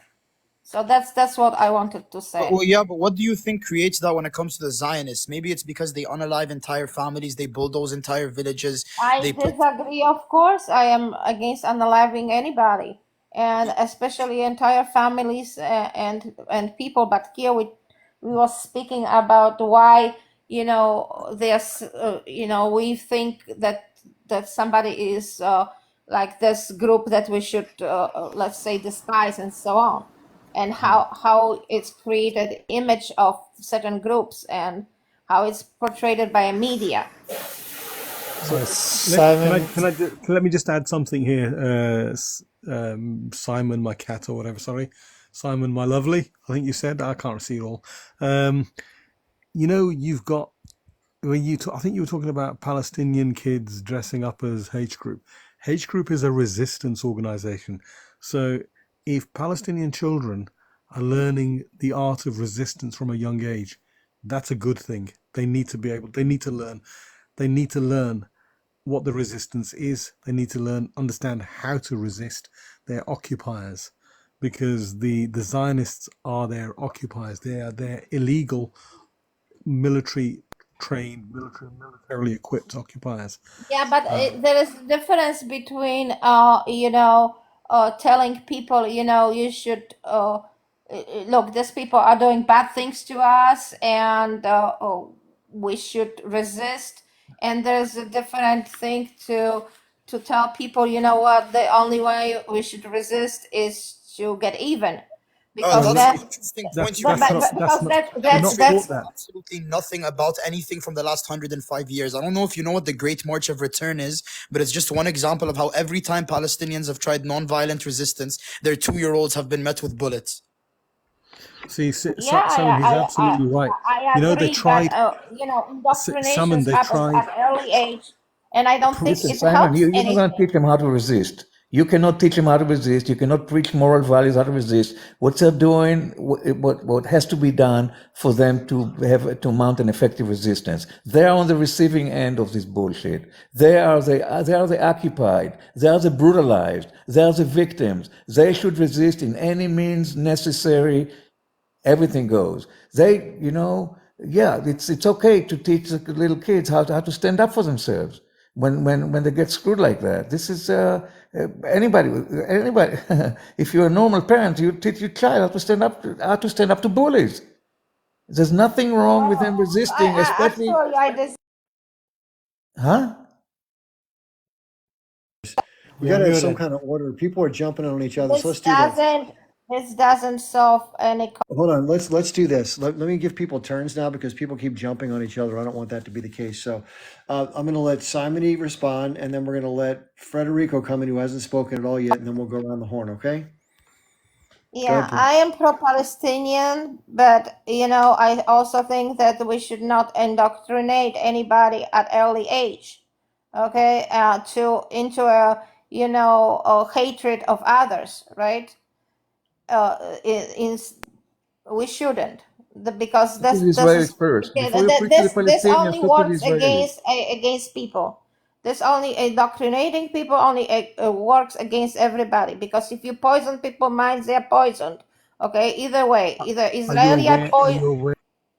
either Israeli are poisoned, or either Palestinians are poisoned, or other people was poisoned. Germans, when he Palestinians was get little, poisoned was by the told Israelis that that you go should in and exterminate every single Jew. We need to stop interrupting each So other, man. so you see, it's my personal opinion about indoctrination at early age, okay? And I Okay. don't support, people coming from IDF and going to schools and being very welcome, and teaching these kids that it's okay to go and do what they are doing. I'm against, Okay, gotcha. I've got your point. I'm going to let Federico jump in. I have mixed feelings about that because I don't think it's anybody's right to tell other groups of people how to deal with their resistance, but at the same time, I don't like children being hateful. So somewhere there's a balance. Federico, how you doing? Hey, how are you, Chip? Hey, everyone. Simon, how you doing? Zoyo Hunter, Palestinian Jew, Shaq. Okay, Simon, I understand where you're coming from. As a human being, you would say, I don't want children to be taught that way. But when you live the situation, is a completely different game ball. One of the ideas of the founder of the State of Israel is that old people will die and young people will forget. So if we allow our children not to know what's going on, then they will forget. And we don't want them to forget, if you understand what I'm saying. Plus, when I was a kid, I was in a Boy Scout where we were wearing uniforms. We were taught about to love our land. We were taught about to resist. I'm 50 years old today. I don't hate anybody, and none of my acquaintances hate anybody. But all I know that for me, I don't have to think twice to sacrifice my life for my land, my people, and everything related to it. Especially when you go through atrocity after atrocity after atrocity. Now you can say, we don't want to teach people. But the reality is we are born into this. See, I was born in 1973. And in 1973, I opened my eyes and all I heard is booming and bombing, booming and bombing. I'm aliving here and aliving there. Massacre here, massacre there. And I still, with all of that I lived, I still don't hate anyone. But I dare you come to my land. I dare you come to fight me in my land. And I will stand for my land. For you to speak, as a humanitarian thinking and all of that, it could make sense to a certain point. But it's not the reality. The reality is that a man that is 70 years old in Gaza, he was born in prison and he is still in prison. What do you expect him to do? Earlier, I was listening to Chip. He was talking with some Zayo on their panel, and he was trying to make sense. It's all about them. They talk about people celebrating after October 7th, but they don't talk about their people mocking Palestinians online, turning off power and putting it back on. They don't talk about their Zayos putting makeup on and mocking Palestinian people. They don't talk about the people that were on live shows where they were pouring water into the sink and making sure that the Palestinians sees it, that they don't have water. You see, all of this, if a child is not taught the proper way, then you will have the more extremist way.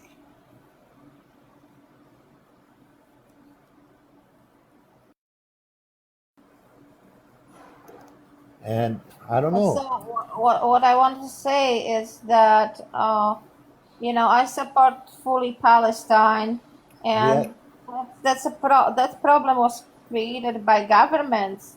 A lot of that problem has been created by a British government, by UN, by creating Israel in the Palestinian land. and it's very unfortunate that nobody undid it and didn't change it long time ago.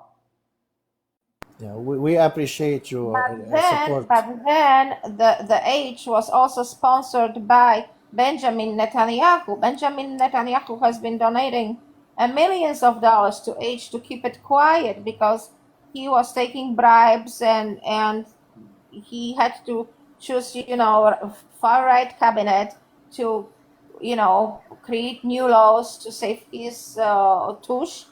And he also supported Hamas for a long time. So, like if Hamas will be so, also, honest to Palestinian people, they wouldn't take money from Benjamin Netanyahu, who is the biggest enemy. This is a misinformation, Simon. And it wasn't funded by them, but they looked the other side with the hope that they would have two parties, that they will attack each other, and they will, instead of looking to Israel, they would look at each other and they start fighting with each other. That wasn't the case. If you know the story how the H group was funded, it was founded by 3 little boys that their parents were unalived when they were little kids. One of them, Sheikh Ahmed Yassin, and they grew up with the idea of resistance. Now they can tell you a lot of stuff, but doesn't mean that is true. They can tell you that Benjamin. Believe that Benjamin Netanyahu never supported H financially. He looked the other side with the hope that they will fight between each other, and instead of fighting Israel, they will fight each other and unalive each other. But you support my theory and facts that Benjamin Netanyahu donated a lot of money to H. Yeah, I think you're probably right, Simon. Netanyahu definitely funded Hamas to prop him up, to fight, to stand up to the Palestinian authorities, because it's all about divide and conquer. He wanted to divide the Palestinians between themselves. They'll fight each other and leave Israel alone. That was the tactics, and he put money there. He wanted to do his own policies against Palestine. He definitely and did take that. more land while he's funding H. So he definitely did that. And another thing he did, that I don't know if you all remember, that before October 7th, on October 6th, Israel was on the brink of a civil war inside Israel between the left and the right, between the religious and the secular Jews. And so Netanyahu, he engineered this whole October 7th thing. He wanted Hamas to attack because he knew that will unite the country and prevent a civil war from happening. And that's what his plan. That's what he did. That's why it was a border. It was supposed to be the most secure border in the world, better than the border between North and South Korea. It was like nobody thought this border can be breached. Nobody thought that, and sure enough, they walked through it. And it took the IDF 8 hours to get there to do something about it. And then when they got there, they unalived more of their own people than they unalived Hamas. They just with the Apache helicopters and tanks. They probably unalived more Israelis than they did. I agree. Also, Benjamin Netanyahu said, you're dealing with evil. You're dealing with evil. This is an evil government. Guys, I don't want to be difficult, but you all keep interrupting each other. So why doesn't one person say something, let the other person respond, and go back and forth? I don't want to have to keep muting everybody. Okay, just try to be fair. Sorry about that. Okay, so whose turn is it? Mine. Well, just I tell you. By the way, the other thing is that Benjamin Netanyahu said that 9/11 was the best thing that happened to America. So I don't question that that attack could be prevented because they knew that the H is gonna attack them, and they knew it about a year prior. He was warned about possible attack.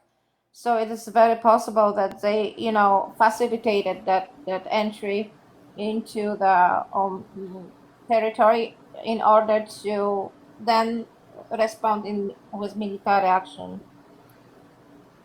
Yeah, and That's he very predicted possible. it in his book. He wrote a book about 9/11. He He predicted also brought the everything. map in Yeah, which yeah. he But that was flew in. before 9/11. He predicted that is gonna happen. He predicted the little details in it. So that Yeah, says a lot. I've no doubt that Israel was behind 9/11, and too bad that what is good. That'll get the live taken down, just so you know. I want to be very careful. Unless You can do things like say it's alleged that other people have claimed that, but you can't say with definitive because that'll get the live taken down for misinformation. I've had it taken down like 4 times for that. Okay.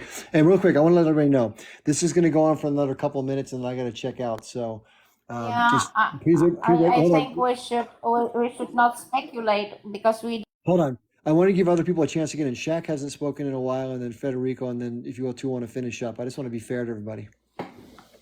Thank you. Yeah. So I was going to say, just to cover on what you were talking about, is the Not Rail sent hundreds of millions to Qatar in cash notes, in $100 notes, not a wire transfer. Why? Because first of all, absolutely right. I can't remember who said it. Maybe Palestinian Jew said it, or Federico said that they divide and rule, conquer. That's how you conquer. You get two sides opposing each other. The other thing was they needed H group to be armed, to give them a reason to be able to then go in hard and neutralize Gaza, which eventually is what it is that they're in the process of doing now. Because if H group didn't have the military capacity, to have at least some light weapons, which they do have, they have light weapons. They don't have the capacity of the H group in Lebanon.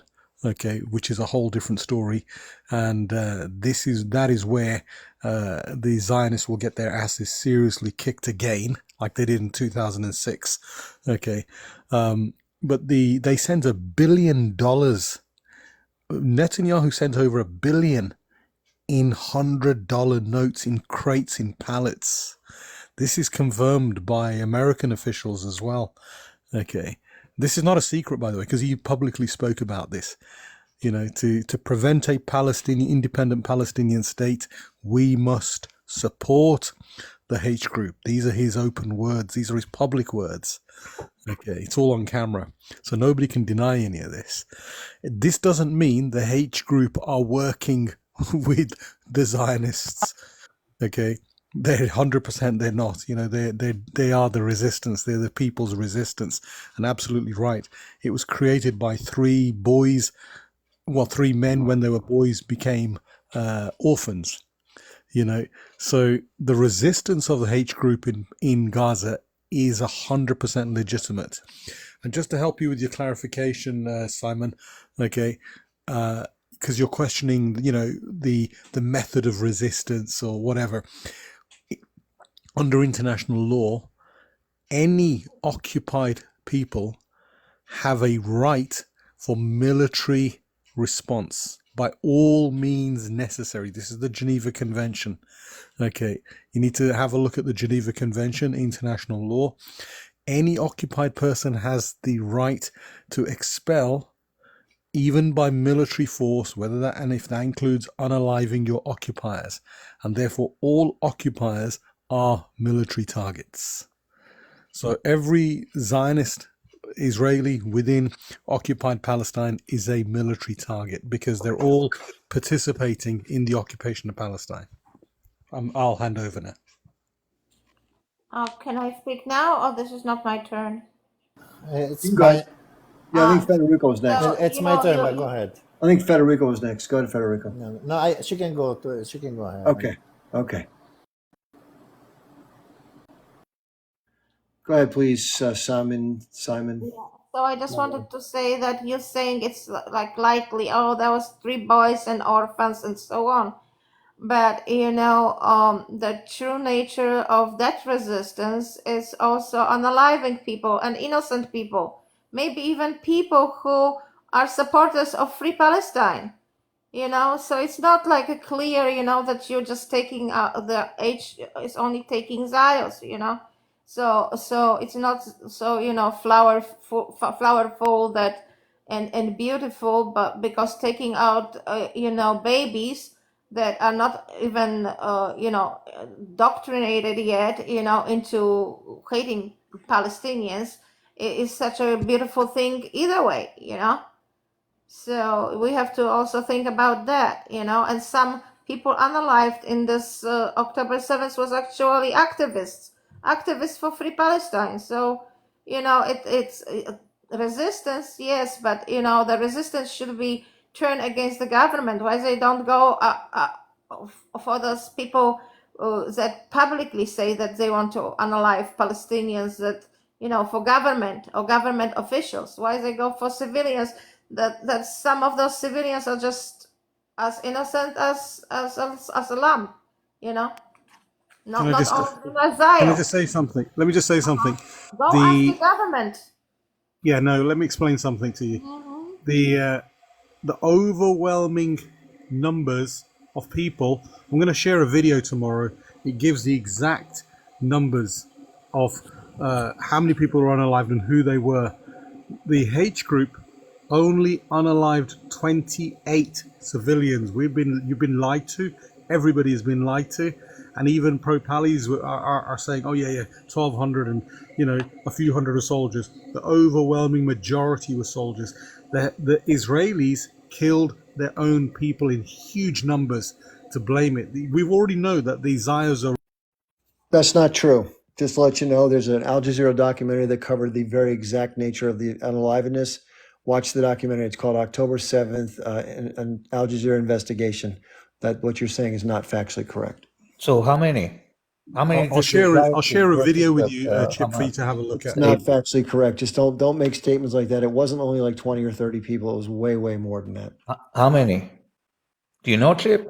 I don't know the exact numbers. They said that about 315 were between police and soldiers. That I think there was a number, maybe like, I don't know, there was an indeterminate number that were hit by the Apache helicopters in terms of fleeing people from the rave. And then as far as the kibbutzim goes, there was some tank shells and fire that unalived that.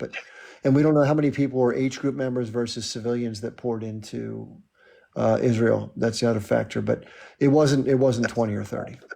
But how many by the IDF forces themselves? How many is that number been confirmed? I don't have the exact numbers, but I remember seeing the pie chart that was done by Al Jazeera. It was not anywhere near the numbers being quoted by Shaq. That would be interesting to know, but they're trying to tell you that everybody was by H group. Yeah, I think we're all speculating on the numbers. I mean, there is a lot of different reports.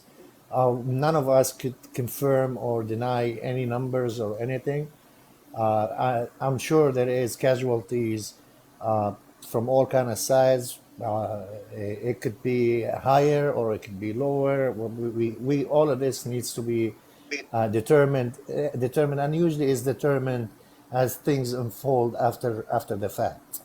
Federico, believe me, it's been determined. It's just not been let out. Yeah, but the thing is, the truth is going to be devastating. I know that. That's why we are all waiting for the war to end, so we really know. Because usually, right now, people say, and I'll be honest with you, I listen, but I don't believe anything until the whole thing is done and there is more unfolding stuff. Then you will know the truth. There is a lot of misinformation with you, Simon.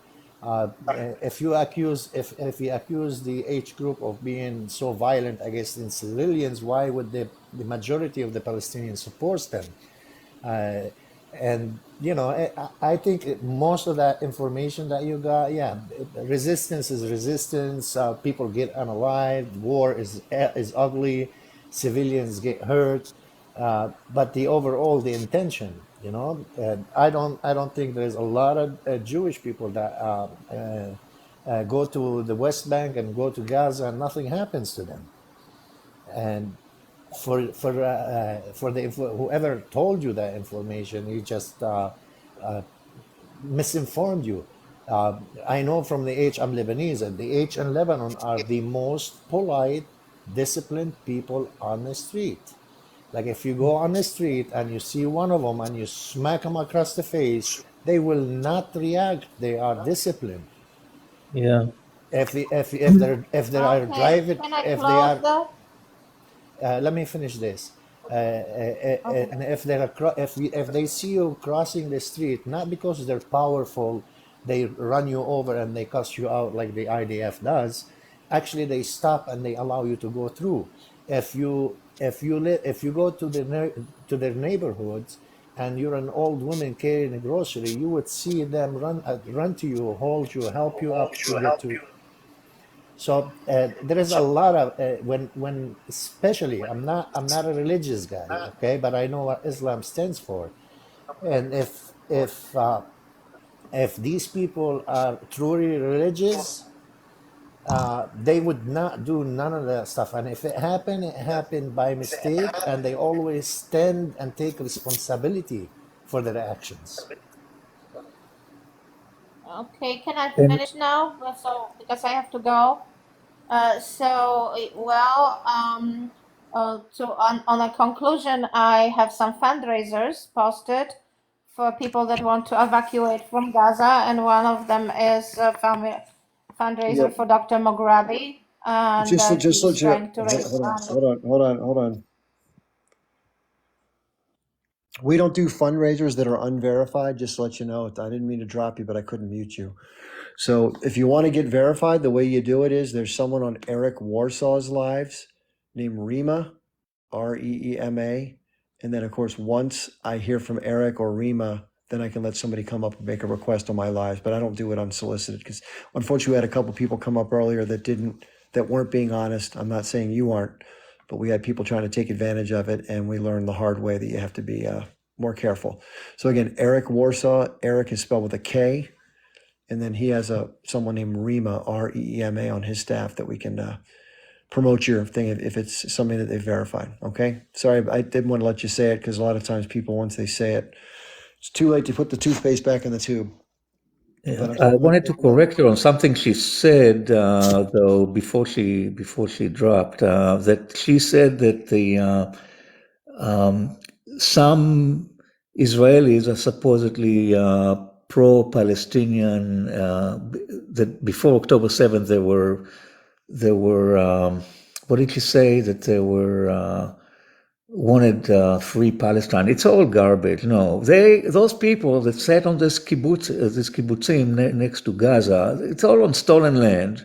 They were talking the talk, but they were not going to walk the walk. They sat on Easy Street. They were ripping the the fruit of the land of a stolen land. They were supposedly pretended to be human and pro-Palestinian rights and all that, but it all turned on its head on October 7th. They all turned into Yazis, full-fledged Yazis, all of them, left, right, center, all of them.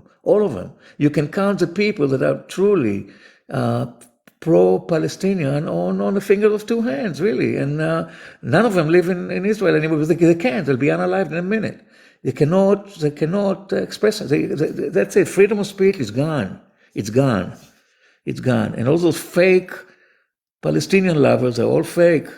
And they're all folded like a cheap suit. All of them. I grew up in that culture. I was part of a youth group that was supposedly for equality and all of that. And at the same time, they were teaching us that you really cannot trust the Palestinians. They'll unalive you the minute you turn your back on them. They'll put a knife in your back. That's how we grew up. At the same time, we're supposedly preaching peace and justice and this and that. That's all garbage. It's all fake. It's all bullshit. Anyway, that's all. Now, listen, I gotta go. I know you said you have to go, Chi, but I'll catch you another time. But thank you very much and listen, I really wanted again to say you are one courageous guy for going on these snake pits of Zio lives and holding you on despite all the venom that they throw at you. It just it's amazing. Very good. Good for you. I back that. You know what? I second that. I appreciate and respect it. Okay, guys. Adios. Maybe I'll see you guys tomorrow. Okay, bye-bye. Take care, Palestinian. Thank you, brother. Thank you, brother. Hey, Chip, tomorrow I'm going to start the Lebanese Voices for Palestinian Live. I hope you can join. A lot of good stuff is going to come out of there. A lot of the Lebanese history teaching. What time are you going to do it? At what time Eastern time? I was planning on doing it all day long, so I'm gonna have it probably start in the morning with some kind of music and just responding to people's comments, and then after I'll start talking and bringing up people. Sounds good. I look forward to Please, it. All right. brother, please don't forget to tag me in your live as well. I'm in the Absolutely. UK, so I'm not too sure what time Uh, what time zone you're in. You're in the US, are you? yes, sir. Okay. So yeah, I was going to say we're, I don't know, 5 or 6 hours ahead of you. Is that ahead? Yeah, ahead of you. Yeah. So I'm sure I'll make some time to watch. Yeah. But I just want to second what Palestinian Jew earlier said about Chip. Chip has got some big balls, I tell you, because the hate that he's and the attacks that he's come under. You know, I'm surprised you're still here, my friend. You know, in a way, in fact, I'm surprised, but I'm also not surprised because you genuinely are incredibly calm. You take everything in your pace. I don't have your patience with these Zionists. I'm very, very surprised at the level of your patience. So I think that patience is a virtue. Unfortunately, I don't have your level of patience, so I have tremendous respect for you. And this is where some people get confused with you and they think that you're siding with the Zionists or they're unsure about you. The reality is, I know exactly what you're doing. You give them enough rope to hang themselves. And they literally do. They come on here, just like Poker Face did earlier. Yeah. And she just wrapped herself in knots. And it was very clear for even an impartial, independent thinking person that she's just full of crap, you know, and just recycling old Islamophobic and anti-Arab tropes, you know, and pretending to be aloof, which is all part of the Hasbro training. You know, I know this because I've been dealing with them for decades, and some of them have opened up to me. You know exactly how they're trained and what they have to go through. Now they don't have to go to Hasbro College in Tel Aviv. They can jump on a Zoom, you know. And that army, I mean, 10 years ago, they had a global army of 40,000 online activists, all sort of university type students, actually paid to monitor people's comments, report, put in comments, you know, catch anything that might be remotely anti-Zionist or anti-Israel and cause as much mayhem and trouble as possible, and basically defame anybody who is with the resistance. Now you can imagine that army is going to be many, many times bigger, you know, because the availability of online and Zoom, etc. Back to you, brother. All right, everybody, this has been recorded, so I'm going to upload it as soon as we finish up. If you didn't catch the conversation earlier with, I don't remember her last name, it was Poke or something. She was a Houston, Texas person. She's somebody who's pro-Israel. And we walked through the historical examples of South Africa and the United States Revolutionary War as examples of why resistance to occupation is justified. I had her agree that both of those were justified. And then I walked her down this conflict, and I think she kind of figured out that obviously she couldn't say it wasn't. So it was tough for her, and she kept reverting back to the fact that Israel should do whatever it can to support itself, and we'll see what happens. But anyway, thanks for being here, everybody. I appreciate you, and I'll be on again sometime soon. My regular schedule is Wednesday night from 7 to 9 p.m. Eastern, and then Saturdays, usually from 12 to 4. I got a late start today because I wasn't feeling so hot. Anyway, I'll see y'all again soon. Thanks for being here. I really appreciate everybody. Have a good rest of your weekend.